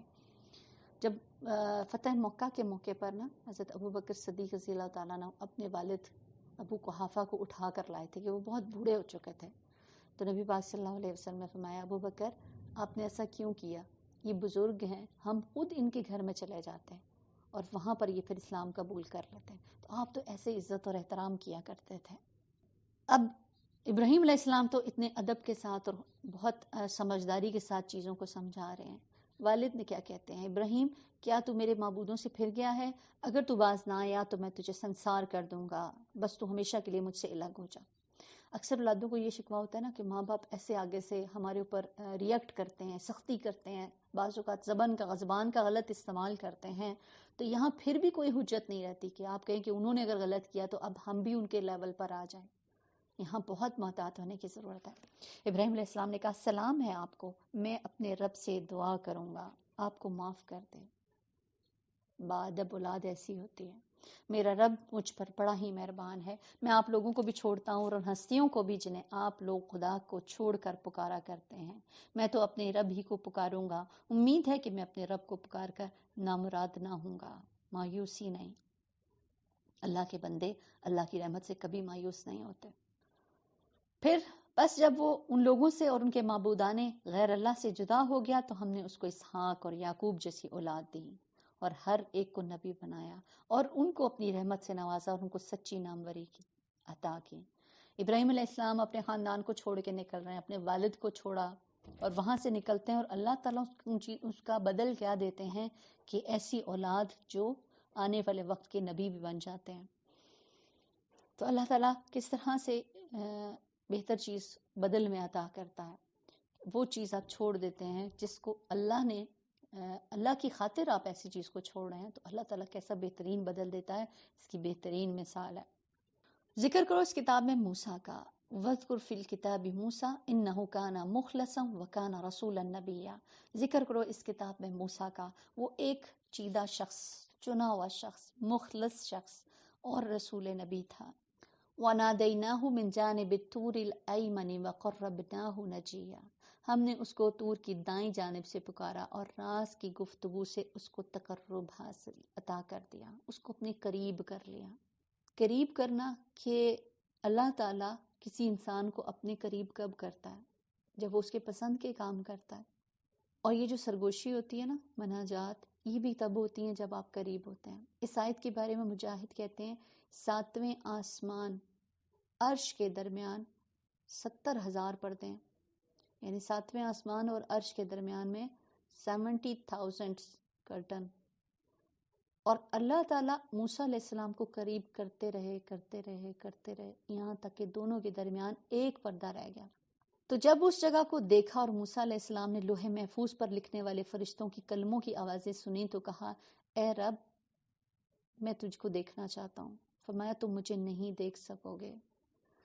تو یہ ان کا قرب تھا، قرب کی انتہا تھی۔ نبی صلی اللہ علیہ وسلم سے بھی اللہ تعالیٰ نے سرگوشیاں کی تھی۔ اب یہ تو نبیوں کی بات، کیا ہم بھی مقرب بن سکتے ہیں؟ انسان کے لیے، ہمارے لیے وہ کون سی جگہ ہو سکتی ہے کہ جب ہم اللہ کے قریب تر ہوتے ہیں؟ اس میں یاد رکھیے نماز، اور پھر نماز میں سجدہ، کہ انسان اس حالت میں اللہ سبحانہ تعالیٰ کے سب سے قریب ہوتا ہے۔ نبی پاک صلی اللہ علیہ وسلم فرمایا جو شخص نماز کے لیے کھڑا ہو اپنے سامنے نہ تھوکے، کیونکہ جب تک وہ نماز کی حالت میں ہوتا ہے وہ اپنے رب سے سرگوشیاں کرتا ہے، اور سجدے میں انسان سب سے زیادہ قریب اللہ کے ہوتا ہے۔ وَوَهَبْنَا لَهُ مِن رَحْمَتِنَا أَخَاهُ هَارُونَ نَبِيًّا، اور پھر اپنی مہربانی سے اس کے بھائی ہارون کو نبی بنا کر اسے مددگار کے طور پر دیا۔ اور اس کتاب میں اسماعیل کا ذکر کرو۔ یہاں پر بات ہو رہی ہے کہ ہارون علیہ السلام کو اللہ تعالیٰ نے ان کا مددگار بنایا، اور انہوں نے اس کے لیے ان کو مانگا تھا، اللہ تعالیٰ میرے ہی اہل میں سے کوئی میرا مددگار بنا دے۔ تو موسیٰ علیہ السلام کے لیے کہ کہیں اولاد کا تو کہیں ذکر نہیں آتا، لیکن ان کے بھائی کو اللہ تعالیٰ نے چنا تھا، اس کے ذریعے سے ان کو سپورٹ ملی تھی۔ تو ہم سب بھی بعض اوقات ہم چاہتے تو یہی ہے کہ اللہ کرے اولادوں میں سے ہی کوئی ایسا ہو، لیکن اگر نہیں ہوتا نا تو کچھ اور لوگ ہمارے ارد گرد سے ہوتے ہیں جو آپ کو سپورٹ کر رہے ہوتے ہیں، تو اس پر بھی اللہ کا شکر۔ وَاذْكُرْ فِي الْكِتَابِ اسماعیل، اس کتاب میں اسماعیل کا ذکر کرو، وہ وعدے کا سچا تھا اور رسول نبی تھا، وہ اپنے گھر والوں کو نماز اور زکوٰۃ کا حکم دیتا تھا اور اپنے رب کے نزدیک ایک پسندیدہ انسان تھا۔ اسماعیل علیہ السلام آ رہے ہیں، یہ بھی ابراہیم علیہ السلام کی اولاد، اور پھر ان میں کیا تھا کہ انہوں نے بھی وہی کام کیا جو اللہ سبحانہ تعالیٰ نے ان کے لیے عائد کیا تھا۔ اب یہاں ایک چیز سمجھ آتی ہے کہ حضرت ابراہیم علیہ السلام کے ایک بیٹے کے بعد تو فوراً نبوت چلی ہے، لیکن دوسرے سے فوراً نہیں چلی، کئی 100 سال کے بعد محمد صلی اللہ علیہ وسلم کی شکل میں ایک عظیم ترین بیٹا آتا ہے۔ نبی صلی اللہ علیہ وسلم فرماتے تھے میں اپنے باپ ابراہیم کی دعا ہوں، کہ انہوں نے ان کے لیے دعا کی تھی۔ تو بعض اوقات ہماری زندگیوں میں بچوں کو بہت ہم ان کو اچھا دیکھنا چاہتے ہیں اور وہ نظر بھی آتے ہیں، اور بعض اوقات انسان دعائیں مانگتا رہتا ہے لیکن کچھ چیز ہمیں نظر نہیں آ رہی ہوتی، لیکن اللہ سبحانہ تعالیٰ نا وہ دعاؤں کو کبھی ضائع نہیں کرتے ہیں۔ کبھی ایسا ہوتا ہے کہ انسان کی نسلوں میں کافی عرصے کے بعد بھی کوئی ایسا انسان اٹھتا ہے کہ جو آپ کے لیے صدقہ جاریہ بن جاتا ہے، تو پھر مانگا کریں دعائیں، اللہ تعالیٰ میری اولاد میں، اس کی نسلوں میں ایسے لوگ کو اٹھانا جو تیرے پسند کے لوگ ہوں، تیرے ولی ہوں، تیرے دوست ہوں، کتاب اللہ کی تعلیم کو عام کرنے والے ہوں۔ اس کتاب میں ادریس کا ذکر کرو، وہ ایک راست باز انسان اور ایک نبی تھا، اور اسے ہم نے بلند مقام پر اٹھایا تھا۔ یہ وہ پیغمبر ہیں جن پر اللہ نے انعام فرمایا آدم کی اولاد میں سے اور ان لوگوں کی نسل سے جنہیں ہم نے نوح کے ساتھ کشتی پر سوار کیا تھا، اور ابراہیم علیہ السلام کی نسل سے اور اسماعیل علیہ السلام کی نسل سے۔ یہ ان لوگوں میں سے تھے جن کو ہم نے ہدایت بخشی اور برگزیدہ کیا۔ اس کا حال یہ تھا کہ جب رحمان کی آیات ان کو سنائی جاتی تو روتے ہوئے سجدے میں گر جاتے، اور پھر ان کے بعد وہ ناخلف لوگ ان کے جانشین ہوئے جنہوں نے نماز کو ضائع کر دیا اور خواہشات نفس کی پیروی کی، بس قریب ہے کہ وہ گمراہی کے انجام سے دوچار ہو جائیں۔ تو نماز کا ضائع کرنا کیا ہے کہ نماز کو چھوڑ دینا یا پھر نماز کو دیر سے پڑھنا۔ ابن مسعود کہتے ہیں کہ اس کا مطلب نماز کو اتنی دیر سے پڑھنا کہ اس کا وقت ہی نکل جائے۔ لوگوں نے کہا ہم نے سمجھا اس کا معنی تو چھوڑ دینا ہے، تو آپ نے کیا کہا؟ نماز نہ پڑھنا تو ایسا ہے کہ اگر چھوڑ دی تو کیا ہے؟ کفر کرتے ہیں۔ تو صحابہ نماز کو ضائع ہوتا دیکھ کر پھر رویا کرتے تھے۔ امام زہری کہتے ہیں میں دمشق میں انس بن مالک کی خدمت میں گیا، آپ اس وقت رو رہے تھے۔ میں نے عرض کیا آپ کیوں رو رہے ہیں؟ انہوں نے جواب دیا میں اب اس نماز کے علاوہ نبی کے دور کی کوئی چیز نہیں پاتا، اور اب اس نماز کو بھی ضائع کر دیا گیا ہے، یعنی اب اس کو بھی لوگ تاخیر سے پڑھنے لگ گئے ہیں۔ تو پھر انسان کو وقتاً فوقتاً نماز کی دیکھ بھال کرتے رہنا چاہیے، اور جس کی نماز ضائع ہو جائے تو سمجھ لیجئے اس کا دین بھی ضائع ہو گیا۔ إِلَّا مَن تَابَ وَآمَنَ وَعَمِلَ صَالِحًا فَأُولَٰئِكَ يَدْخُلُونَ الْجَنَّةَ وَلَا يُظْلَمُونَ شَيْئًا، آیت نمبر 60۔ البتہ جو توبہ کر لیں، ایمان لے آئیں، نیک عمل اختیار کریں، وہ جنت میں داخل ہوں گے اور ان کی ذرا برابر حق تلفی نہ ہوگی۔ اس کے لیے وہ ہمیشہ رہیں گے، ہمیشہ رہنے والی جنتوں میں رہیں گے جن کا رحمان نے اپنے بندوں سے وعدہ کر رکھا ہے۔ یقیناً یہ وعدہ پورا کر رہنا ہے، وہاں وہ کوئی بیہودہ بات نہ سنیں گے۔ بہترین چیز جنت کی اہم خوبی کہ وہاں فضول لغو باتیں نہیں ہوں گی۔ آج دنیا میں جو بھی انسان مہذب ہو جاتا ہے، دیندار ہو جاتا ہے، تو وہ لغو باتوں کو کرنا پسند نہیں کرتا، وہ بیہودہ باتوں میں اپنے وقت کو ضائع نہیں کرتا۔ تو وہاں کی بھی خوبی کیا ہوگی کہ وہاں کوئی ایسی بات نہ سنیں گے، جو کچھ بھی سنیں گے ٹھیک ہی سنیں گے، الا سلامہ وَلَهُمْ رِزْقُهُمْ فِيهَا بُكْرَةً وَعَشِيًّا، اور ان کا رزق انہیں پہم صبح و شام ملتا رہے گا۔ یہ ہے وہ جنت جس کا وارث ہم اپنے بندوں میں اس کو بنائیں گے جو پرہیزگار ہوگا، من کان تقیہ۔ اے محمد صلی اللہ علیہ وسلم، ہم تمہارے رب کے حکم کے بغیر نہیں اترا کرتے۔ جو کچھ ہمارے آگے ہے اور جو کچھ پیچھے ہے اور جو کچھ اس کے درمیان ہے، ہر چیز کا مالک وہی ہے، اور تمہارا رب بھولنے والا نہیں ہے۔ وہ رب ہے آسمانوں کا اور زمین کا اور ان ساری چیزوں کا جو آسمان اور زمین کے درمیان ہے، بس تم اس کی بندگی کرو اور اس کی بندگی میں ثابت قدم رہو۔ کیا ہے کوئی ہستی تمہارے علم میں کہ اس کی ہم پلہ ہو؟ انسان کہتا ہے کیا واقعی کہ جب میں مر چکوں گا تو پھر زندہ کر کے نکالا جاؤں گا؟ کیا انسان کو یاد نہیں کہ ہم پہلے اس کو پیدا کر چکے ہیں جبکہ وہ کچھ بھی نہ تھا؟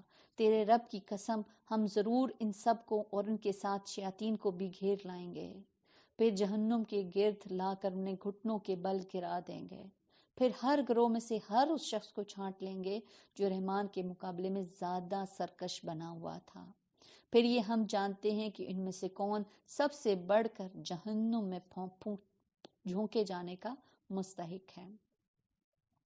وَإِن مِّنكُمْ إِلَّا وَارِدُهَا كَانَ عَلَىٰ رَبِّكَ حَتْمًا مَّقْضِيًّا، تم میں سے کوئی ایسا نہیں جو جہنم پر وارد نہ ہو، یعنی ایسا نہیں کہ جس کو جہنم کے اوپر سے گزرنا نہ پڑے، یہ تو ایک طے شدہ بات ہے جسے پورا کرنا تیرے رب کے ذمے ہے۔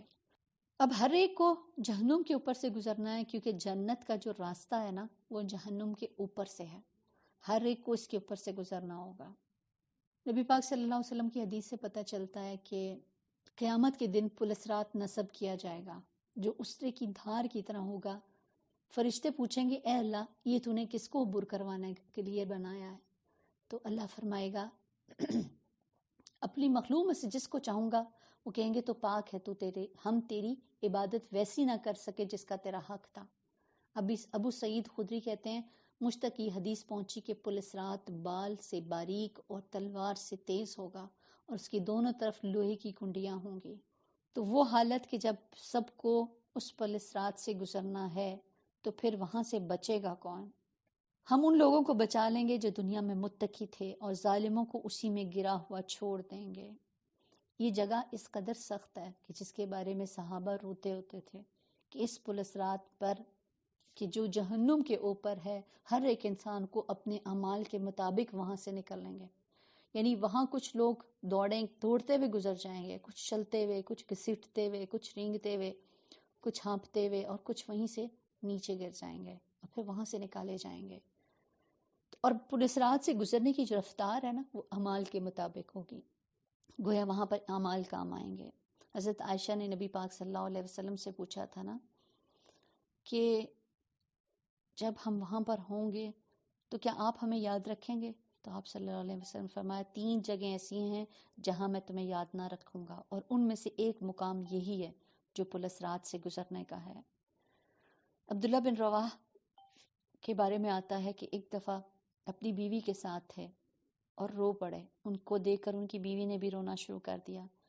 تو آپ نے پوچھا کہ تم کیوں رو رہی ہو؟ تو نے کہا آپ رو رہے تھے اس لیے مجھے بھی رونا آ گیا۔ تو کہتے ہیں مجھے تو اللہ سبحانہ و تعالیٰ کا یہ قول یاد آ گیا وَإِن كُمْ إِلَّا وَارِدُهَا، تو میں اس بنا پر میں سوچتا ہوں کہ میں اس میں سے گزر بھی پاؤں گا کہ نہیں۔ ابو منصرہ بستر پر جاتے تو لگتے تو کہتے کاش میری ماں نے مجھے نہ جانا ہوتا، پھر رونے لگتے، کہتے ہیں ہمیں تو یہ بتا دیا گیا ہے کہ جہنم پر وارد ہوں گے، پر یہ نہیں بتایا وہاں سے نکل بھی سکیں گے کہ نہیں۔ تو پلسرات ایسی جگہ ہے جو پھسلنے والی ہے، اس پر کانٹے ہیں اور آنکڑے ہیں جو ان لوگوں کو پکڑ لیں گی۔ تو اس وقت میں انسان کے اعمال ہوں گے جو ان کو بچا سکیں گے۔ جیسے آتا ہے نا کہ انسان کے اعمال کے مطابق ان کے لیے نور ہوگا پلسرات پر، اور پھر اسی بنیاد پر وہ تیزی کے ساتھ نکل جائیں گے۔ لیکن جو اللہ کے نافرمان ہیں وہ کیا ہوں گے؟ وہ گرے رہ جائیں گے اور ان کو وہیں اس پہ چھوڑ دیا جائے گا۔ وَإِذَا تُتْلَى عَلَيْهِمْ آيَاتُنَا بَيِّنَاتٍ قَالَ الَّذِينَ كَفَرُوا لِلَّذِينَ آمَنُوا أَيُّ الْفَرِيقَيْنِ خَيْرٌ مَقَامًا وَأَحْسَنُ نَدِيًّا۔ ان لوگوں جب ہماری کھلی کھلی آیات سنائی جاتی ہیں تو انکار کرنے والے ایمان لانے والے سے کہتے ہیں بتاؤ ہم دونوں گروہوں میں سے کون بہتر حالت میں ہے، کس کی مجلس زیادہ شاندار ہے۔ اب 2 گروہ دار ارقم مسلمانوں کے لیے تھی جماعت، اور دار ندوہ جو تھی وہ مشرکین کی تھی، اور ظاہر ہے نبی پاک صلی اللہ علیہ وسلم کی جماعت اس وقت میں کس تکلیف اور مشکل کے ساتھ اپنے ساتھیوں کو لے کر آپ ان کے ساتھ دین سے متعلق جو مذاکرات کیا کرتے تھے۔ حالانکہ ان سے پہلے ہم کتنی ایسی قوموں کو ہلاک کر چکے ہیں جو ان سے زیادہ سر و سامان رکھتی تھی، ظاہری شان و شوکت میں ان سے بڑی ہوئی تھی۔ ان سے کہو جو شخص گمراہی میں مبتلا ہوتا ہے اسے رحمان ڈھیل دیا کرتا ہے۔ یہاں تک کہ جب ایسے لوگ وہ چیز دیکھ لیتے ہیں جس کا ان سے وعدہ کیا گیا ہے، خواہ وہ عذاب الہی ہو یا قیامت کی گھڑی، تب انہیں معلوم ہو جاتا ہے کہ کس کا حال خراب ہے اور کس کا جتھا کمزور۔ اس کے برعکس جو لوگ راہ راست اختیار کرتے ہیں اللہ ان کو راست روی میں ترقی عطا فرماتا ہے، اور باقی رہ جاتے ہیں والی نیکیاں ہی تیرے رب کے نزدیک جزا اور انجام کے اعتبار سے بہتر ہیں۔ تو ہر انسان علم یا نیک عمل کے لیے جو بھی کوشش کرتا ہے اللہ اس کی کوشش کے بدلے میں اس کو مزید نیکیوں کی توفیق۔ اور الباقیات الصالحات کے بارے میں کیا آتا ہے؟ سبحان اللہ والحمد للہ ولا الہ الا اللہ واللہ اکبر۔ پھر تم نے دیکھا اس شخص کو جو ہماری آیات کو ماننے سے انکار کرتا ہے اور کہتا ہے میں تو مال اور اولاد سے نوازا ہی جاتا رہوں گا، کیا اسے غیب کا پتہ چل گیا ہے یا اس نے رحمان سے کوئی عہد لے رکھا ہے؟ ہرگز نہیں، جو کچھ یہ بکتا ہے، جو کچھ یہ کہتا ہے، اسے ہم لکھ لیں گے اور اس کے لیے سزا میں اور زیادہ اضافہ کریں گے۔ جس سر و سامان اور لاؤ لشکر کا یہ ذکر کر رہا ہے وہ سب ہمارے پاس رہ جائے گا اور یہ اکیلا ہمارے سامنے حاضر ہوگا۔ ان لوگوں نے اللہ کو چھوڑ کر اپنے کچھ خدا بنا رکھے ہیں تاکہ وہ ان کے ساتھ ہوں، ان کی مدد کریں، کوئی بھی ان کے مددگار نہ ہوگا۔ وہ سب ان کو عبادت کا انکار کر دیں گے، الٹا ان کی مخالفت میں ان کے مخالف بن جائیں گے۔ تو غیر اللہ سے مدد طلب کرنا ایسا ہی ہے جیسے وہ کوئی بے یار و مددگار ہی رہ جائے۔ کیا تم دیکھتے نہیں ہو کہ ہم نے ان منکرین حق پر شیاطین چھوڑ رکھے ہیں جو انہیں خوب مخالفت حق پر اکسا رہے ہیں؟ اچھا تو اب ان پر نزول عذاب کے لیے بےتاب نہ ہو، ہم ان کے دن گن رہے ہیں۔ یہ جو بات کی جا رہی ہے نا کہ مخالفت میں وہ کہاں تک جا رہے ہیں، حد سے زیادہ نکلے جا رہے ہیں، تو اللہ تعالیٰ نے ہر ایک انسان کو صلاحیتیں دی ہوتی ہیں۔ اب ان صلاحیتوں کو وہ جس طرف لگاتا ہے، جس طرف ان کو شارپ کرتا ہے نا، وہ اسی طرف لگتی جاتی ہیں۔ نیک کاموں میں لگائیں گے تو وہاں آپ کو ترقی پاتے ہوئے نظر آئیں گے۔ اگر اس کو اللہ کے دین کے خلاف استعمال کریں گے تو بظاہر آپ اس میں بھی ماہر ہو جائیں گے، لیکن یاد رکھیے انجام میں کار کن لوگوں کے لیے ہے؟ ہم ان کے دن گن رہے ہیں، ایسے لوگوں کے لیے کہا جا رہا ہے۔ وہ دن آنے والا ہے جب متقی لوگوں کو ہم مہمانوں کی طرح رحمان کے حضور پیش کریں گے اور مجرموں کو پیاسے جانور کی طرح جہنم کی طرف ہانک لے جائیں گے۔ اس وقت لوگ کوئی سفارش لانے پر قادر نہ ہوں گے بجز اس کے جس نے رحمان کے حضور سے پروانہ حاصل کر لیا۔ وہ کہتے ہیں رحمان نے کسی کو بیٹا بنایا ہے۔ سخت غلط بات، سخت بیہودہ بات ہے جو تم لوگ گھڑ لائے ہو۔ قریب ہے کہ آسمان پھٹ پڑے، زمین شک ہو جائے، پہاڑ گر جائیں، اس بات پر کہ لوگوں نے رحمان کے لیے اولاد ہونے کا دعویٰ کیا۔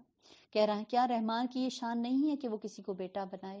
زمین اور آسمان کے اندر جو بھی ہے سب اس کے حضور بندوں کی حیثیت سے پیش ہونے والا ہے، سب پر محیط ہے اور اس نے ان کا شمار کر رکھا ہے۔ سب قیامت کے روز فردن فردن اس کے سامنے حاضر ہوں گے، اکیلے اکیلے۔ یقیناً جو لوگ ایمان لائے اور عمل صالح کر رہے ہیں ان قریب رب ان کے دلوں میں محبت پیدا کر دے گا۔ بس اے محمد صلی اللہ علیہ وسلم، اس کلام کو ہم نے آسان کر کے تمہاری زبان پر اس لیے نازل کیا ہے کہ تم پرہیزگاروں کو خوشخبری دے دو اور ہٹ درم لوگوں کو ڈراؤ۔ تو یہاں اللہ تعالیٰ نے کیا چیز فرمائی ہے کہ لوگوں کے دلوں میں محبت کر دینا، کہ مومنوں کی آپس میں محبت اللہ کا انعام ہے۔ جو لوگ نیک عمل کرتے ہیں نا تو دوسروں کے دل میں ان کے لیے اللہ سبحانہ تعالیٰ محبت پیدا کرتا ہے۔ اور پھر ایک وہ طویل حدیث کو بھی ذہن لائیں کہ جب انسان اللہ کی اطاعت کے کام کرتا ہے، فرائض کا ادا کرنے کے بعد مزید نوافل پر بھی کام کرتا ہے تو اللہ تعالیٰ اس سے پھر محبت کرنے لگتا ہے۔ تو اللہ تعالیٰ محبت کرتا ہے تو جبرائیل علیہ السلام کو بلا کر کہتا ہے کہ میں اپنے فلاں بندے سے محبت کرتا ہوں، اور پھر جبرائیل علیہ السلام پورے آسمان میں تمام فرشتوں میں یہ منادی ہو جاتی ہے، اور پھر وہ منادی صرف آسمان تک نہیں رہتی، دنیا میں بھی لوگوں کے دلوں میں اس کے لیے محبت ڈال دی جاتی ہے۔ تو اللہ سے محبت کی نشانی کہ انسان کو دنیا میں بھی وہ محبتیں اس کو ملنے لگتی ہیں، موت سے پہلے لوگوں کو اس سے اللہ تعالیٰ راضی کر دیتا، اور اس یہی وجہ ہے کہ اس کے مرنے کے بعد پھر لوگوں کی زبان پر اس کے حق میں گواہی ہوتی ہے۔ سہیل کہتے ہیں کہ ہم عرفہ میں تھے، عرفات کے میدان میں، عمر بن عبدالعزیز گزر رہے ہیں وہاں سے، امیر حج تھے، لوگ ان کو دیکھنے کے لیے کھڑے ہو گئے۔ تو کہتے ہیں کہ میں نے اپنے ابا جان سے کہا کہ مجھے لگتا ہے جیسے عبداللہ بن عمر بن عبدالعزیز جو ہے نا، ان سے اللہ تعالیٰ بہت محبت کرتا ہے۔ انہوں نے کہا کس وجہ سے، یعنی تمہیں کس بات سے ایسا لگتا ہے؟ میں نے کہا لوگوں کے دلوں میں ان کی محبت کی وجہ سے، کہ جو لوگوں کے دلوں میں ان کی محبت ہے تو دراصل اللہ تعالیٰ ان سے محبت کرتا ہے۔ تو اس وجہ سے مجاہد کہتے ہیں اللہ ان سے محبت کرے گا، انہیں اپنے مومنوں کے دلوں میں محبوب بنا دے گا۔ ان لوگوں کی طرف اشارہ ہے۔ تو بس اے محمد اس کلام کو ہم نے آسان کر رکھا ہے تمہاری زبان میں، اس لیے نازل کیا ہے کہ تم اس کے ذریعے سے متقین کو خوشخبری سنا دو اور نہ ماننے والے ہر درم لوگوں کو ڈرا دو۔ ان سے پہلے ہم کتنی ہی قوموں کو ہلاک کر چکے ہیں، پھر آج کہیں تم ان کا نشان پاتے ہو یا ان کی بھنک بھی کہیں سنائی دیتی ہے؟ سورۃ طٰہٰ مکی سورت۔ بسم اللہ الرحمن الرحیم۔ طٰہٰ ما انزلنا علیک القرآن لتشقى الا تذکرۃ لمن یخشی۔ طٰہٰ ہم نے یہ قرآن تم پر اس لیے نازل نہیں کیا کہ تم مصیبت میں پڑ جاؤ، کہ کوئی شخص اس کو مصیبت سمجھے۔ یہ تو ایک یاد دہانی ہے، یہ تو ایک نصیحت ہے ہر اس شخص کے لیے جو ڈرے۔ تو نصیحت وہ جس کو سن کر دل نرم ہو جائے، انسان اللہ کے حکم پر عمل کرنے کے لیے تیار ہو جائے، اور ڈرنے والے ہی نصیحت کو قبول کرتے ہیں۔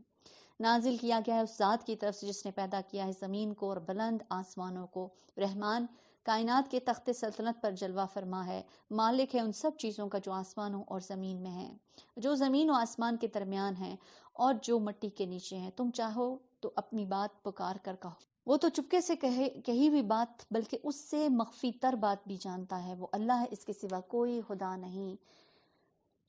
لہ الاسماء الحسنی، اس کے لیے بہترین نام ہیں۔ اور تمہیں کچھ موسیٰ کی خبر بھی پہنچی ہے کہ جب اس نے ایک آگ دیکھی اور اپنے گھر والوں سے کہا ذرا ٹھہرو، میں نے ایک آگ دیکھی ہے، شاید کہ تمہاری ایک آدھا انگارہ لے آؤں یا اس آگ پر مجھے راستے کے متعلق کوئی رہنمائی ملے۔ یہ کب کی بات ہے کہ جب موسیٰ علیہ السلام چند سال مدین میں جلا وطنی کی زندگی گزار کر اپنی بیوی کے ساتھ مصر کی طرف واپس آ رہے تھے، تو یہ راستے کی بات ہے۔ وہاں پہنچے تو پکارا گیا اے موسیٰ میں ہی تیرا رب ہوں، جوتیاں اتار دے، تو وادی مقدس طویٰ میں ہے اور میں نے تجھ کو چن لیا ہے، سن جو کچھ وہی کیا جاتا ہے، میں ہی اللہ ہوں، اننی انا اللہ لا الہ الا انا فاعبدنی واقم الصلاۃ لذکری۔ میرے سوا کوئی خدا نہیں، بس تم میری بندگی کرو۔ پہلا پیغام یہی دے دیا گیا کہ اللہ کی بندگی کی جائے اور میری یاد کے لیے نماز قائم کرو۔ یاد کے لیے کہ نماز میں اللہ کی یاد ہو۔ ہماری نمازوں میں اللہ ہی کی یاد نہیں ہوتی، باقی سب دنیا کی باتیں ہیں، دنیا میں لوگوں کے ساتھ گنتیاں، ہماری حساب کتاب سب کچھ یاد میں ہوتا ہے، لیکن صرف اللہ کی یاد نہیں ہوتی ہے۔ حالانکہ نماز کا مقصد ہی یہی ہے کہ دنیا کے اندر انسان کھو کر نہ رہ جائے۔ اس کو سمجھ لینا چاہیے وہ خود مختار نہیں ہے، اس کو وہاں سے نکل کر اللہ کی طرف اپنے آپ کو لوٹانا ہے۔ تو قیامت کی گھڑی ضرور آنے والی ہے، میں اس کا وقت مخفی رکھنا چاہتا ہوں تاکہ ہر شخص اپنی کوشش کے مطابق بدلہ پائے۔ یہ ہے قیامت کا مقصد، کہ کوئی شخص بھی قیامت سے غافل نہ ہو۔ بس کوئی ایسا شخص جو اس پر ایمان نہیں لاتا اور اپنی خواہش نفس کا بندہ بن گیا، تجھ کو اس گھڑی کی فکر سے نہ روکے دے، ورنہ تم ہلاکت میں پڑ جاؤ گے۔ تو کوئی بھی شخص جو قیامت سے بے نیاز یا غافل ہو سکتا ہے، اس کے پیچھے وجہ سب سے بڑی کیا ہے کہ وہ بندہ خواہش نفس کا بندہ بن گیا۔ اور اے موسیٰ یہ تیرے ہاتھ میں کیا ہے؟ موسیٰ علیہ السلام نے جواب دیا یہ میری لاٹھی ہے، اس پر ٹیک لگا کر چلتا ہوں، اس سے اپنی بکریوں کے لیے پتے جھاڑتا ہوں، اور بھی بہت سے کام ہیں جو اس سے لیتا ہوں۔ کتنا پیارا انداز ہے نا موسیٰ علیہ السلام کا، کہ اللہ تعالیٰ ایک بات پوچھ رہے ہیں اور وہ پوری ڈیٹیل دے رہے ہیں۔ تو اللہ سبحانہ تعالیٰ کیا فرماتے ہیں کہ پھینک دے اس کو موسیٰ۔ اس نے پھینک دیا اور یکایک وہ ایک سانپ تھی جو دوڑ رہا تھا۔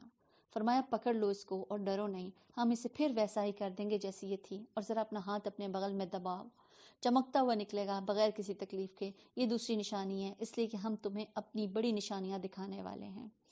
یعنی ان نشانیوں کے ذریعے سے اب آپ کو بڑا کام کرنا ہے۔ اب تو تم کیا کرو، اب ان نشانیوں کو لو، اب فرعون کے پاس جاؤ، وہ سرکش ہو گیا ہے۔ موسیٰ علیہ السلام نے عرض کیا رب اشرح لی صدری ویسر لی امری واحلل عقدۃ من لسانی یفقہوا قولی۔ پروردگار میرا سینہ کھول دے، میرے کام کو میرے لیے آسان کر دے، اور میری زبان کی گرہ سلجھا دے تاکہ لوگ میری بات سمجھ سکیں، اور میرے لیے میرے اپنے کنبے سے ایک وزیر مقرر کر دے۔ کیا دعا مانگ رہے ہیں موسیٰ علیہ السلام نے؟ یہ نہیں کہا یہ بڑا مشکل ہے، میں بالکل نہیں جا سکتا، یہ کام ابھی میرے پاس ٹائم نہیں ہے اس کو کرنے کے لیے، جب ذرا فارغ ہوگا تو پھر کروں گا۔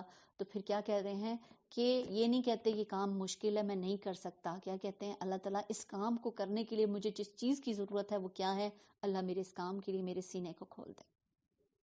سینہ جب کھل جاتا ہے نا تو پھر انسان کے لیے حق کو قبول کرنا آسان ہو جاتا ہے، اس کے یقین میں اضافہ، اس کے ایمان میں اضافہ ہو جاتا ہے، اللہ پر بھروسہ زیادہ ہوتا ہے، اور جس کام کو کرنے لگتا ہے نا تو پھر بہترین طریقے سے کرتا ہے۔ اب وہ کام کوئی بھی ہو سکتا ہے، آپ کو کسی کے بچے کے رشتے کے لیے ہی جانا ہے تو اس وقت میں یا اللہ میرا سینہ کھول دے کہ مجھے صحیح بات سمجھ آ جائے، میرے اس کام کو میرے لیے آسان کر دے، میری زبان کی گرہ سلجھا دے تاکہ لوگ میری بات سمجھ سکیں۔ یہ جو زبان کی گرہ ہے نا، کہ بعض اوقات ہم ذہن میں دل میں بہت سی چیزوں کو سوچ کے بیٹھے ہوتے ہیں کہ اس کو ایسے ہونا چاہیے، لیکن زبان کا غلط استعمال، زبان کی درست ادائیگی کا نہ ہونا آپ کے معاملات کو خراب کر دیتی ہے۔ مس کمیونیکیشن بہت دفعہ لیک آف انڈرسٹینڈنگ ہو جاتی ہے کہ جس کی وجہ سے فساد برپا ہو جاتا ہے، جس کی وجہ سے چیزیں سمجھ نہیں پاتے۔ تو یہاں کیا کہہ رہے ہیں کہ میری زبان کے اوپر جو میں بات کرنا چاہتا ہوں اس کو اچھی طرح بیان کرنے کی مجھے توفیق عطا فرما دے تاکہ دوسرا میری بات کو سمجھ جائے۔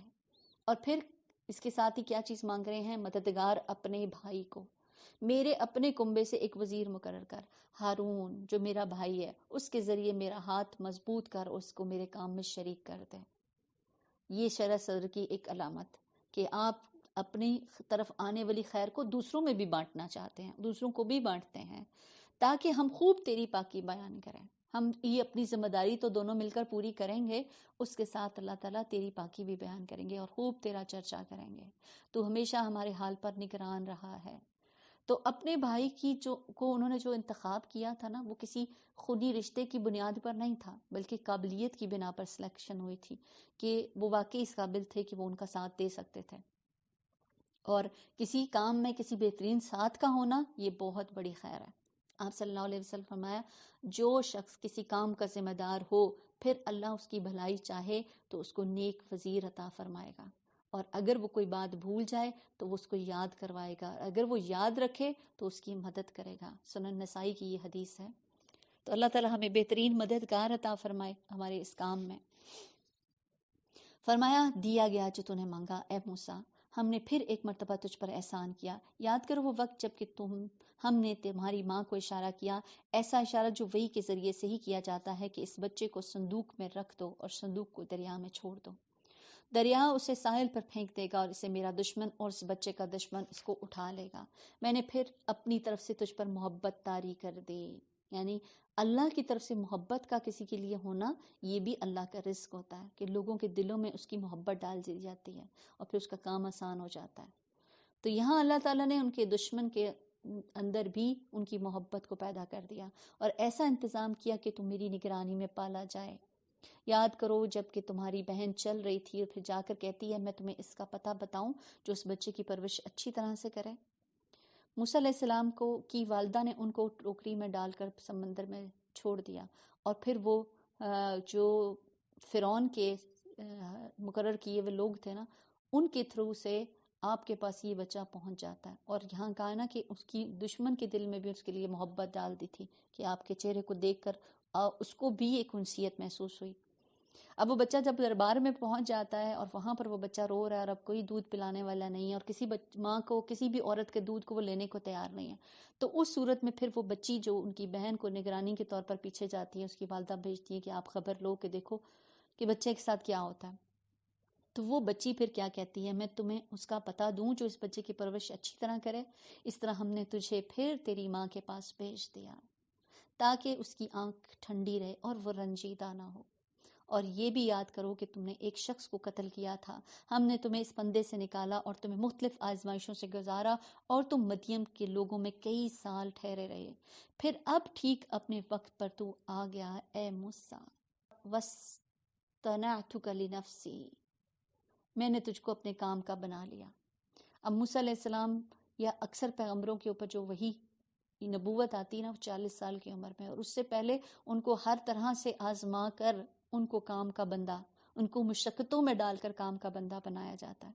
ہم دیکھتے ہیں کہ حضرت یوسف علیہ السلام بھی کس طریقے سے کرتے کرتے بادشاہ کے اس عہدے پہ پہنچ جاتے ہیں۔ تو یہاں موسیٰ علیہ السلام کی کہاں سے پہنچ کر کہاں پر تربیت کے لیے پہنچ جاتے ہیں کہ فرعون کے دربار میں اب ان کی وہاں پرورش ہوتی ہے، اور اس کے باوجود پھر تکلیفوں کی انتہا کہ کسی قبطی کا ان کے ہاتھوں قتل ہو جاتا ہے، پھر وہاں سے بچنے کے لیے وہ وہاں سے نکل جاتے ہیں۔ تو ایسے کئی چیزیں ان کے لیے گزرتی ہیں. اس کے بعد اللہ سبحانہ تعالیٰ فرماتے ہیں کہ اے موسیٰ میں نے تم کو اپنے کام کا بنا لیا. وَاسْتَنَعْتُكَ لِنَفْسِي، جا تو اور تیرا بھائی میری نشانیوں کے ساتھ، اور دیکھو تم میری یاد میں کہیں کمی نہ کرنا. ہم کوئی کام کرنے لگتے ہیں تو ذکر بھول جاتے ہیں. بہت دفعہ اپنے آپ کو پلٹ کر لانا پڑتا ہے کہ یہ زبان تو فارغ ہے، اس کو تو ہم کم از کم اللہ کے ذکر میں لگائیں، کچھ بھی دنیا کے کام کر رہے ہیں. تو یہاں اللہ سبحانہ تعالیٰ کہتے ہیں اس کام کو تو کرو گے لیکن میری یاد کو بیچ میں کمی نہ کرنا. جاؤ تم دونوں فرعون کے پاس، کہ وہ سرکش ہو گیا، اس نرمی کے ساتھ بات کرنا، شاید کہ وہ نصیحت قبول کرے یا ڈر جائے. اب فرعون کے لیے بھی کیا کہہ رہے ہیں کہ وہاں پر بھی جاؤ تو نرمی کے ساتھ گفتگو کرنا. مشکل سے مشکل کام بھی نرمی کی وجہ سے آسان ہو جاتا ہے، اس بات کو یاد رکھیے گا. نبی پاک صلی اللہ علیہ وسلم فرمایا جس کو نرمی سے حصہ دیا گیا یقیناً اس کو دنیا اور آخرت کی بھلائی سے نواز دیا گیا. اور نرم گفتگو کے بدلے جنت میں بالا خانے ملیں گے. تو اپنی گفتگو، بعض اوقات ہم بات بہت اچھی کر رہے ہوتے ہیں لیکن ہمارا لہجہ اتنا کرخت ہوتا ہے کہ سامنے والا سن کر ہی اس کو کڑوا ہو کر رہ جاتا ہے. تو اپنے اندر نرمی اپنے الفاظ میں، اپنے لہجوں میں، اپنے انداز میں ہمیں لے کر آنی ہے انشاءاللہ. کہ یہاں تو اللہ تعالیٰ فرعون جیسے ظالم بادشاہ کے دربار میں بھی کہہ رہے ہیں وہاں جا کر نرمی سے بات کرنا. دونوں نے عرض کیا پروردگار ہمیں اندیشہ ہے کہ وہ ہم پر زیادتی کرے گا یا پل پڑے گا. فرمایا ڈرو نہیں، میں تمہارے ساتھ ہوں، سب کچھ سن رہا ہوں اور دیکھ رہا ہوں.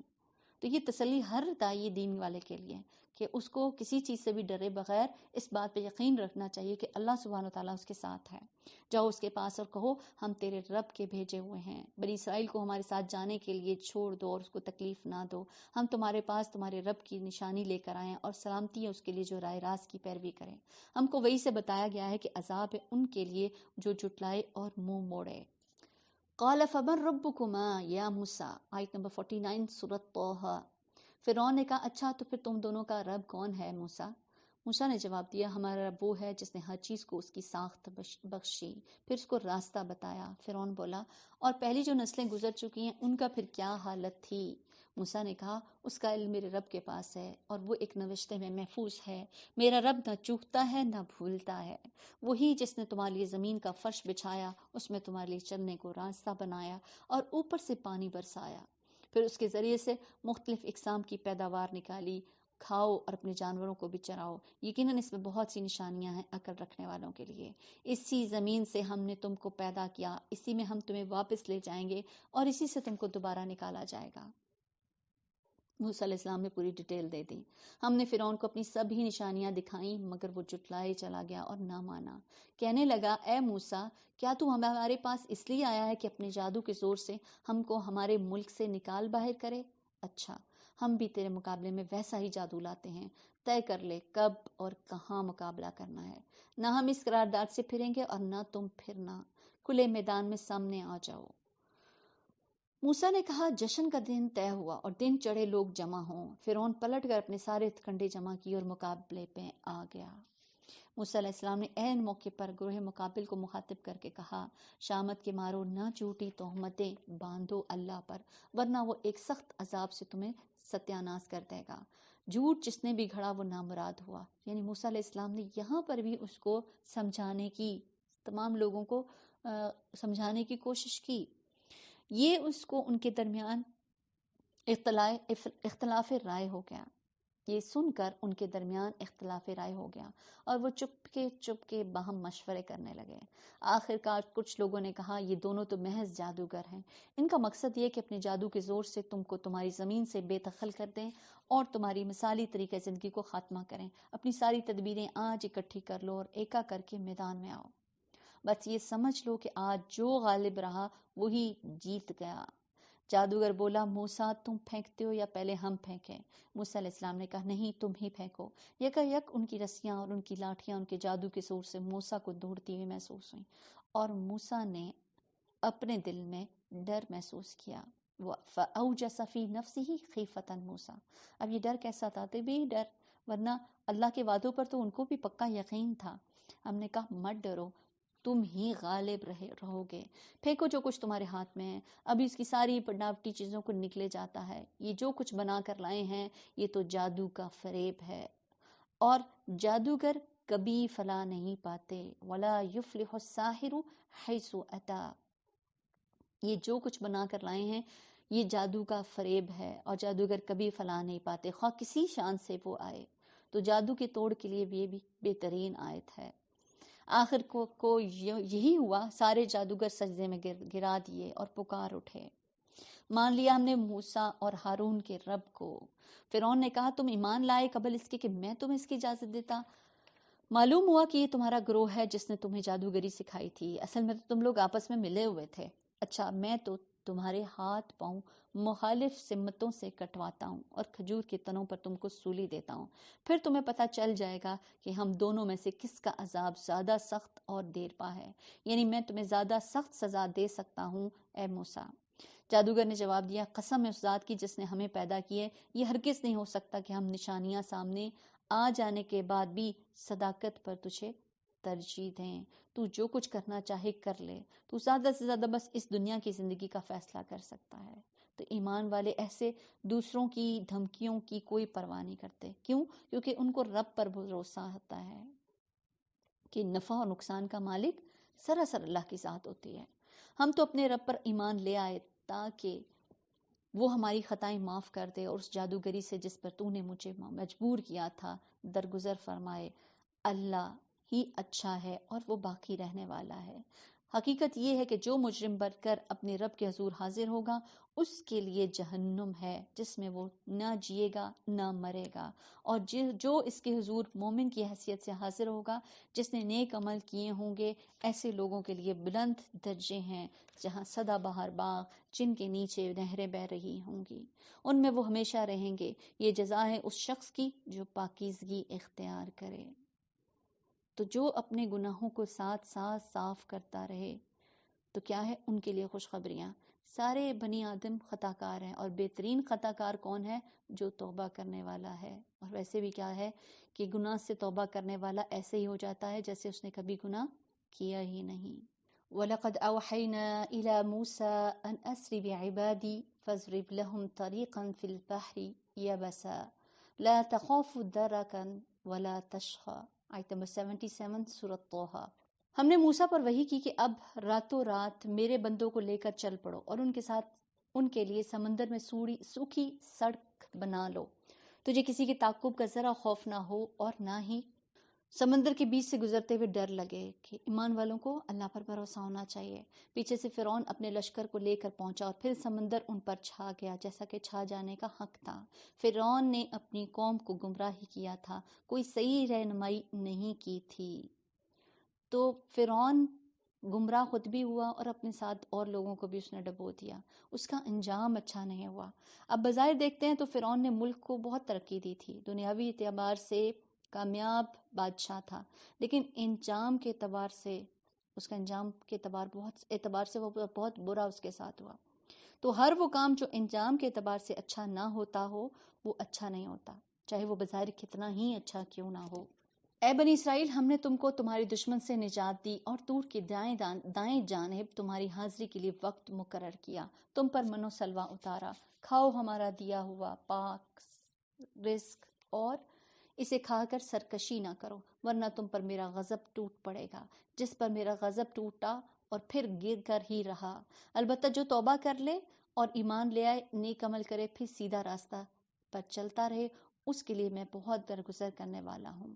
اور کیا چیز تم اپنی قوم سے پہلے لے آئی اے موسیٰ؟ اس نے کہا وہ بس میرے پیچھے آ ہی رہے ہیں. میں جلدی آ کر تیرے حضور آ گیا کہ اے میرے رب، تاکہ تو مجھ سے خوش ہو جائے. اللہ کے ساتھ ملاقات کا اتنا شوق تھا کہ جلدی کی. تو عجلت ویسے تو پسندیدہ نہیں ہے، لیکن نیکی کے کاموں میں اس طرف کو جلدی کرنا کہ اللہ کی رضامندی کی طرف دوسروں سے پہلے پہنچنے کی کوشش کرنا، یہ قابل تعریف ہے. لیکن ہم کیا کرتے ہیں؟ ہم کہتے ہیں پہلے اگلے دوسرے چلے جائیں، ان کو ہم دیکھ لیں، پھر ہم آگے جائیں گے. فرمایا اچھا تو سنو، ہم نے تمہارے پیچھے تمہاری قوم کو آزمائش میں ڈال دیا اور سامری نے انہیں گمراہ کر ڈالا. موسیٰ علیہ السلام سخت غصے اور رنج کی حالت میں اپنی قوم کی طرف پلٹا. جا کر اس نے کہا اے میری قوم کے لوگوں، کیا تمہارے رب نے تم سے اچھے وعدے نہیں کیے تھے؟ کیا تمہیں دن لگ گئے ہیں، یا تم اپنے رب کا غضب ہی اپنے اوپر لانا چاہتے ہو؟ تو تم نے مجھ سے وعدہ خلافی کی. انہوں نے جواب دیا ہم نے آپ سے وعدہ خلافی کچھ اپنے اختیار سے نہیں کی، معاملہ یہ ہے کہ لوگوں کے زیورات کے بوجھ سے ہم لد گئے تھے، کہ یہ جو لوگ جب وہاں سے نکلے تھے تو ان کے ہاتھ میں جو کچھ بھی آیا تھا، اور اس وقت جب ایک غلامی کی کیفیت گزار رہے تھے نا، تو ان کے لیے سب سے اہم چیز مال اور دولت ہی تھی، تو وہ وہاں پر جتنے قبطیوں کے زیورات جو ان کے ہاتھ آئے تھے وہ سب لے کر نکلے تھے، اور یہی زیورات ان کے لیے پھر بوجھ بن گئے۔ ہم نے بس ان کو پھینک دیا تھا۔ کس میں پھینکا؟ آگ میں۔ پھر اسی طرح سامری نے بھی کچھ ڈالا اور اس کے لیے ایک بچڑے کی مورت بنا کر نکال لایا۔ اب وہ فرعون کے ساتھ رہ کر ان کے اندر اسکل ورکر بتوں کو خوب تراشنا جان گئے تھے، تو یہاں پر کیا کہ انہوں نے ایک بچڑے کو بنا لیا جس میں سے بیل کی سی آواز نکلتی تھی، لوگ پکار اٹھے یہی ہے تمہارا خدا اور موسیٰ کا خدا۔ موسیٰ اسے بھول گیا، یعنی وہ طور پر چلے گئے ہیں۔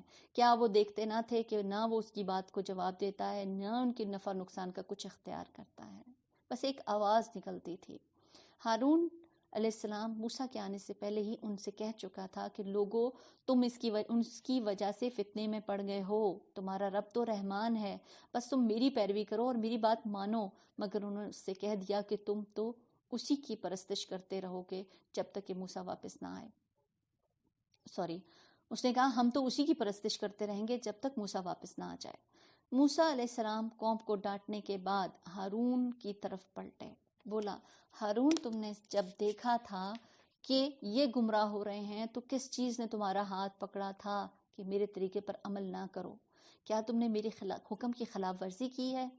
ہارون نے جواب دیا اے میری ماں کے بیٹے، میری داڑھی نہ پکڑ، نہ میرے سر کے بال کھینچ، مجھے اس بات کا ڈر تھا کہ تو آ کر کہے گا تم نے بنی اسرائیل میں پھوٹ ڈال دی اور میری بات کا پاس نہ رکھا۔ ہارون علیہ السلام کی حکمت پتہ چلتی ہے، فتنے سے بچنے کے لیے موسیٰ کا انتظار کیا کہ وہ جب آئیں گے تو پھر، لیکن اس دوران میں انہوں نے اپنے کام کو نہیں چھوڑا، سمجھاتے ضرور رہے تھے لیکن سختی نہیں کی تھی۔ موسیٰ علیہ السلام نے کہا اور سامری تیرا کیا معاملہ ہے؟ اس نے جواب دیا میں نے وہ چیز دیکھی جو ان لوگوں کو نظر نہ آئی، بس میں نے رسول کے نقش قدم سے ایک مٹھی اٹھا لی اور اس کو ڈال دیا، میرے نفس نے مجھ کو ایسا ہی سجھایا تھا۔ موسیٰ علیہ السلام نے کہا اچھا تو جاؤ، اب زندگی بھر تمہیں یہی پکارتے رہنا ہے کہ لا مساس، مجھے نہ چھونا، اور تیرے لیے بعض پرس کا ایک وقت مقرر ہے جو تجھ سے ہرگز نہ ٹلے گا، اور دیکھ اپنے اس خدا کو جس پر تو رچھا ہوا ہے، اب ہم اسے جلا ڈالیں گے، ریزہ ریزہ کر کے دریا میں بہا دیں گے۔ سامری کو سزا تو مل گئی کہ موت تک کے لیے، کہ اب اس کو ایسی بیماری تھی کہ جس کی وجہ سے وہ کہتا تھا کوئی مجھے ہاتھ بھی نہ لگائے۔ اور جہاں تک بچڑے کی بات ہے تو اس کے ایک طریقہ تو یہ ہو سکتا تھا کہ سونا تھا، اس کو توڑ کر دنیاوی استعمال اس سے کوئی فائدے اٹھائے جاتے، لیکن اب اس کے ساتھ جب الہ کا کانسیپٹ وابستہ ہو گیا تھا نا، تو لہٰذا اس کو جلانے ہی میں بہتری تھی۔ تو اس طرح لوگ پھر ان ذروں کو بھی پکڑ کر ان کی پوجا شروع کر دیتے ہیں۔ تو یہاں مجھے ایک چیز سمجھ آتی ہے کہ جس طرح ہم کعبے کا غلاف یا نبی پاک صلی اللہ علیہ وسلم سے متعلقہ چیزوں کو بہت تبرک ہے وہ، لیکن اصل چیز جو اس کے پیچھے ہے کرنے والی، کہ اللہ کی اطاعت، نبی پاک صلی اللہ علیہ وسلم کی پیروی کرنا، ان کو چھوڑ کر بس ہم چند چیزوں کو پکڑ کر ہم کہتے ہیں کہ بس یہی، تو یہی خدشہ تھا کہ ہو سکتا تھا کہ بچڑے کا جو ٹکڑے ہیں اس کو توڑ پھوڑ بھی دیا جائے تو لوگ پھر اس کو، شیطان ان کو یہ سجھائے کہ اب ان کی پوجا شروع کر دو، تو اس کو بالکل ہی ختم کر دیا گیا، جلا کر دیا گیا۔ اے محمد اس طرح ہم پچھلے گزرے ہوئے حالات کی خبریں تم کو سناتے ہیں، اور ہم نے خاص اپنے ہاں سے تم کو ایک ذکر عطا کیا، یعنی قرآن، جو کوئی اس سے منہ موڑے گا قیامت کے روز سخت بار گناہ اٹھائے گا، اور ایسے سب لوگ ہمیشہ اس کے وبال میں گرفتار ہوں گے۔ قرآن سے اعراض برتنا، قرآن سے منہ موڑنا، وہ کیا ہے کہ اس چیز کو نہ دیکھنا، اس کو اٹھانا نہیں، اس کو پڑھنا ہی نہیں، اس کو سمجھنا نہیں، اس پر عمل نہیں کرنا، اور پھر آگے نہ پڑھانے کو دینا۔ تو وہ چیز جو زندگی میں ایگزسٹ ہی نہ کرتی ہو، قرآن سے ایسا اعراض کرنا کہ انسان کے لیے ایک کبیرہ گناہ، بہت بڑا گناہ بن جاتا ہے۔ تو قیامت کے دن ان کے لیے اس جرم کی ذمہ داری کا بوجھ بڑا تکلیف دہ بوجھ ہوگا، اس دن جب کہ سور پھونکا جائے گا اور ہم مجرموں کو اس حال میں گھیر لائیں گے کہ ان کی آنکھیں پتھرائی ہوئی ہوں گی، ان کی آنکھیں نیلگوں ہو جائیں گی۔ نیلی چیز کب ہو جاتی ہے؟ کہ جب انسان بہت زیادہ غم اور تکلیف کی کیفیت میں ہوتا ہے تو اس کے اندر نیلا نیلا ہونے لگ جاتا ہے.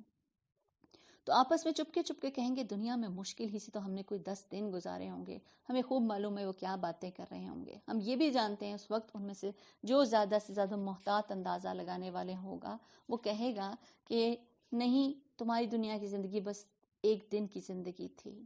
تو قیامت کے دن انسان کو دنیا کی زندگی بہت چھوٹی معلوم ہوگی، جیسے ایک دن یا پھر دن کا بھی کچھ حصہ. تو اگر ہم کہ ایک دن بھی، تو اس ایک دن کے لیے ہم کتنی مشقت کر رہے ہیں. اپنی ہم پچھلی زندگیوں کو چھوڑنے سوچتے ہیں نا تو ہمیں لگتا ہے جیسے کل کی بات ہے، جو کہ ہم اپنی زندگی کے کئی سال گزار چکے ہوتے ہیں. تو اس بات سے سمجھ لیں کہ آخرت میں انسان کو سمجھ آ جائے گا کہ دنیا میں جو وقت گزار کے آئے وہ کچھ بھی نہیں تھا. یہ لوگ تم سے پوچھتے ہیں آخر اس دن یہ پہاڑ کہاں چلے جائیں گے؟ کہو میرا رب ان کو دھول بنا کر اڑا دے گا اور زمین کو ایسا ہموار چٹیل میدان بنا دے گا کہ اس میں تم کوئی بل اور سلوٹ نہ دیکھو گے. اس روز سب لوگ منادی کی پکار پر سیدھے چلے آئیں گے. کوئی ذرا اکڑ نہ دکھا سکے گا کہ کوئی کہ میں نے نہیں جانا. سب کو اکٹھا ہونا ہوگا. آوازیں رحمان کے آگے دب جائیں گی. ایک سرسراہٹ کی سوا کچھ نہ سنو گے. اس روز شفاعت کارگر نہ ہوگی الا یہ کہ کسی کو رحمان اس کی اجازت دے اور اس کی بات کو سننا پسند کرے. یعنی ہر کوئی سفارش نہیں کر سکے گا. سفارش کا حق جس کو دیا جائے گا صرف وہی کر سکے گا. وہ لوگوں کا اگلا پچھلا سب حال جانتا ہے اور دوسروں کا اس کا پورا علم نہیں. لوگوں کے سر اس حی القیوم کے آگے جھکے جائیں گے. نامراد ہوگا جو اس وقت کسی ظلم کا بار گناہ اٹھائے ہوئے ہو، اور کسی ظلم یا حق تلفی کا خطرہ نہ ہوگا اس شخص کو جو نیک عمل کرے اور اس کے ساتھ وہ مومن بھی ہو. وَكَذَلِكَ أَنزَلْنَاهُ قُرْآنًا عَرَبِيًّا وَصَرَّفْنَا فِيهِ مِنَ الْوَعِيدِ لَعَلَّهُمْ يَتَّقُونَ أَوْ يُحْدِثَ لَهُمْ ذِكْرًا. اے محمد صلی اللہ علیہ وسلم، اس طرح ہم نے اسے قرآن عربی بنا کر نازل کیا اور اس میں طرح طرح سے تنبیہات کی، شاید کہ یہ لوگ کجروی سے بچیں یا ان میں سے کچھ ہوش کے آثار اسی کی بدولت پیدا ہوں. پس بالا و بدتر اللہ بادشاہ حقیقی. اور دیکھو قرآن پڑھنے میں جلدی نہ کرو جب تک کہ تمہاری طرف اس کی وہی تکمیل کو نہ پہنچ جائے، اور دعا کرو اے پروردگار مجھے مزید علم عطا فرما. تو انسان کو ہمیشہ علم کے لیے، قرآن کے علم، اس کے فہم کے لیے دعا کرتی رہنا چاہیے. ابن تیمیہ کہتے ہیں میں نے ایک رات ایک آیت پر 100 بار تفسیر کا مطالعہ کیا، پھر میں اللہ نے مجھے فہم دیا اور میں پھر بھی کہتا تھا کہ اے آدم اور ابراہیم کو تعلیم دینے والے مجھے اس کی تعلیم دے.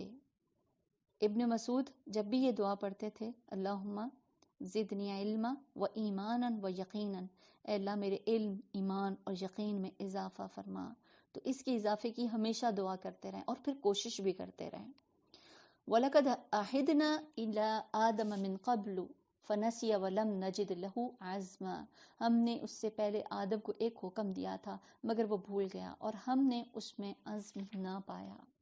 یاد کرو وقت جب کہ ہم نے فرشتوں سے کہا تھا کہ آدم کو سجدہ کرو، وہ سب تو سجدہ کر گئے مگر ایک ابلیس تھا کہ انکار کر بیٹھا.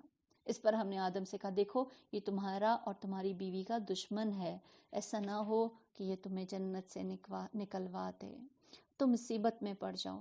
یہاں تو تمہیں یہ آسائشیں حاصل ہیں کہ نہ بھوکے ننگے رہتے ہو، نہ پیاس اور دھوپ تمہیں ستاتی ہے.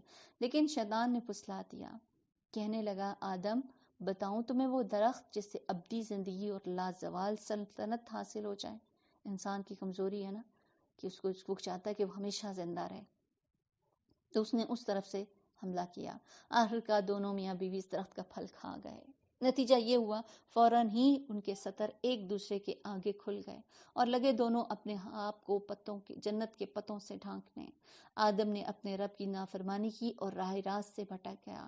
پھر اس کے رب نے اسے برگزیدہ کیا اور اس کی توبہ قبول کر لی اور اسے ہدایت بخشی اور فرمایا تم دونوں فریق یعنی انسان اور شیطان یہاں سے اتر جاؤ، تم ایک دوسرے کے دشمن رہو گے. اب اگر میری طرف سے تمہیں کوئی ہدایت پہنچے تو جو کوئی میری اس ہدایت کی پیروی کرے گا وہ نہ بھٹکے گا نہ بدبختی میں مبتلا ہوگا. تو ابن عباس کہتے ہیں اللہ نے ضمانت دی ہے جو قرآن پڑھتا ہے اس پر عمل کرتا ہے وہ دنیا میں گمراہ نہیں ہوتا اور آخرت میں بھی وہ محروم نہیں ہوگا. اور پھر انہوں نے یہی آیت پڑھی تھی وَمَنْ أَعْرَضَ عَنْ ذِكْرِي فَإِنَّ لَهُ مَعِيشَةً ضَنْكًا وَنَحْشُرُهُ يَوْمَ الْقِيَامَةِ أَعْمَى. آیت نمبر 124 سورۃ طٰہٰ. اور جو میری ذکر یعنی اس قرآن سے منہ موڑے گا اس کے لیے دنیا میں تنگ زندگی ہوگی اور قیامت کے روز ہم اسے اندھا اٹھائیں گے. معیشتاً ضنکا، ساری زندگی کی نعمتیں ہونے کے باوجود زندگی گھٹن کا شکار رہے گی، نہ اطمینان قلب اور نہ ہی شرح صدر. ظاہری خوشحالی ہے، مرضی کا لباس بھی ہے، کھانا پینا بھی ہے، گھومنا پھرنا بھی ہے، لیکن اللہ کے ذکر سے غافل ہے تو پریشانی اور حسرت کی شک میں انسان متردد رہتا ہے. تو معیشت زن کا جو ہے نا، اس کا تعلق دنیا کی زندگی سے بھی ہے اور قبر کی زندگی سے بھی ہے. آپ صلی اللہ علیہ وسلم نے فرمایا، کیا تم جانتے ہو یہ آیت کس کے بارے میں نازل ہوئی؟ کیا تمہیں معلوم ہے کہ تنگ حالی کیا ہے؟ انہوں نے عرض کیا، اللہ اور اس کا رسول ہی بہتر جانتا ہے. کافر کو اس کی قبر میں عذاب دے دیا جاتا ہے، اور اس ذات کی قسم جس کے ہاتھ میں میری جان ہے، اس پر 99 سانپ مسلط کر دیے جاتے ہیں. کیا تم جانتے ہو وہ سانپ کیسا ہوتا ہے؟ وہ 70 سانپ اژدہے ہوتے ہیں، اور ہر اژدہے کے 7 سر ہوتے ہیں، اور اسے قیامت تک ڈستے اور نوچتے رہتے ہیں.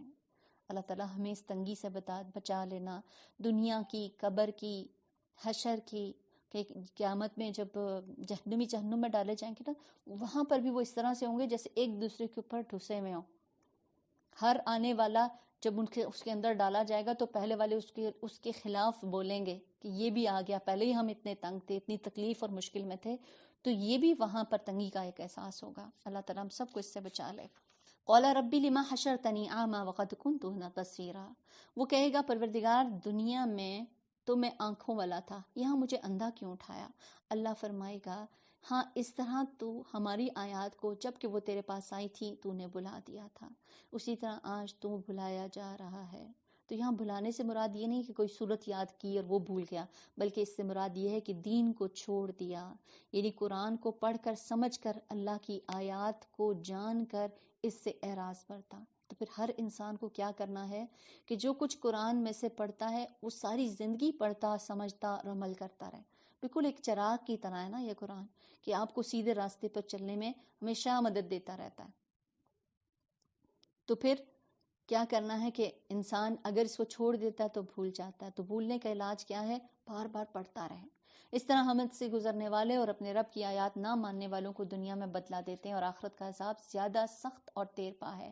پھر کیا ان لوگوں کو تاریخ کے سبق سے کوئی ہدایت نہ ملی کہ ان سے پہلے کتنی ہی قوموں کو ہم ہلاک کر چکے ہیں، جن کی برباد شدہ بستیوں میں آج یہ چلتے پھرتے ہیں. در حقیقت اس میں بہت سی نشانیاں ہیں ان لوگوں کے لیے جو عقل سلیم رکھتے ہیں. اگر تیرے رب کی طرف سے پہلے ایک بات طے نہ کر دی گئی ہوتی اور مہلت کی ایک مدت مقرر نہ کی جا چکی ہوتی تو ضرور ان کا بھی فیصلہ چکا دیا جاتا. بس اے محمد صلی اللہ علیہ وسلم، جو باتیں یہ لوگ بناتے ہیں ان پر صبر کرو، اور اپنے رب کی حمد و ثنا کے ساتھ اس کی تسبیح کرو، سورج نکلنے سے پہلے اور غروب ہونے سے پہلے. رات کی اوقات میں بھی تسبیح کرو اور دن کے کناروں پر بھی، شاید کہ تم راضی ہو جاؤ. اور نگاہ اٹھا کر بھی نہ دیکھو دنیاوی زندگی کی ان شان و شوکت کو جو ہم نے ان میں سے مختلف قسم کے لوگوں کو دے رکھی ہے. وہ تو ہم نے انہیں آزمائش میں ڈالنے کے لیے دی ہے. تیرے رب کا دیا ہوا رزق حلال ہی بہتر اور پائیدار ہے. اپنے اہل و عیال کو نماز کی تلقین کرو اور خود بھی اس کی پابند رہو. ہم تم سے کوئی رزق نہیں چاہتے، رزق تو ہم ہی تمہیں دے رہے ہیں، اور انجام کی بھلائی تقوی ہی کے لیے ہے. تو آج نماز کے اوپر بہت زیادہ ہوئی ہے کہ نماز کا تعلق دین سے، کہ نماز مومن اور کافر کے درمیان فرق کرنے والی ہے. آپ صلی اللہ علیہ وسلم نے فرمایا، نماز بے حیائی اور برائی کو روکتی ہے. اور یاد رکھیے قیامت کے دن سب سے پہلا جو سوال ہوگا وہ بھی نماز ہی سے متعلق ہوگا. اور پیچھے بات ہوئی نماز کی حفاظت کی بات، اور یہاں پر کیا کہا جا رہا ہے کہ اس کی پابندی کرو. ابن مسعود کہتے ہیں جس نے نماز ترک کر دی اس کا کوئی دین نہیں ہے. قرآن میں آتا ہے نا، وَأَقِیمُوا الصَّلَاةَ وَلَا تَکُونُوا مِنَ الْمُشْرِکِینَ، نماز قائم کرو اور شرک کرنے والوں میں سے نہ ہو جاؤ. وہ کہتے ہیں یہ شخص اپنے رب کی طرف سے کوئی نشانی، کوئی معجزہ کیوں نہیں لاتا؟ اور کیا اس کے پاس اگلے صحیفوں کی تمام تعلیمات کا بیان واضح نہیں آ گیا؟ اگر ہم اس کے آنے سے پہلے ان کو کسی عذاب سے ہلاک کر دیتے تو پھر یہی لوگ کہتے اے ہمارے پروردگار تو نے ہمارے پاس کوئی رسول کیوں نہ بھیجا کہ ذلیل و رسوا ہونے سے پہلے ہی ہم تیری آیات کی پیروی اختیار کرتے۔ قل کل متربص فتربصوا فستعلمون من اصحاب الصراط السوی ومن اهتدى۔ اے محمد صلی اللہ علیہ وسلم ان سے کہو ہر ایک کا انجام کار کے انتظار میں ہے، بس اب منتظر رہو، ان قریب تمہیں معلوم ہو جائے گا کون سیدھی راہ چلنے والا ہے اور کون ہدایت یافتہ ہے۔ اللہ تعالیٰ ہمیں ہدایت یافتہ لوگوں میں شامل فرمائے۔ چلیے جی دعا کر لیتے ہیں۔ آج محبت کی بھی بات ہوئی تھی کہ اللہ تعالیٰ محبت بھی انسانوں کے دلوں میں ڈالتا ہے، اور دین والوں کی آپس میں محبت کی بات بھی ہوئی تھی، تو پھر آج یہ دعا بھی ہم یہی مانتے ہیں، اے اللہ مجھے اپنی محبت عطا کر، اس شخص کی محبت دے جس کی محبت مجھے تیرے قریب ہونے میں فائدہ دے۔ اے اللہ تیرے عطا کیے ہوئے میں سے جس سے میں محبت کرتا ہوں تو اس کو میرے ان کاموں کے لیے قوت کا سبب بنا جن سے تو محبت کرتا ہے۔ اے اللہ جو تو نے مجھ سے لیا ہے وہ جس سے میں محبت کرتا ہوں تو اس کو میرے ان کاموں کے لیے فراغت کا باعث بنا جس سے تو محبت کرتا ہے۔ اللہم ارزقنی حبک وحب من ينفعنی حبه عندک، اللہم ما رزقتنی مما احب واجعله قوة لی فیما تحب، اللہم وما زویت عنی مما احب واجعله فراغا لی فیما تحب، سبحانک اللہم وبحمدک نشہد ان لا الہ الا انت نستغفرک نستغفرک نستغفرک ونتوب الیک، اللہم صل علی محمد، سبحان ربک رب العزت عما یصفون وسلام علی المرسلین والحمد للہ رب العالمین۔ آمین۔ السلام علیکم ورحمۃ اللہ وبرکاتہ۔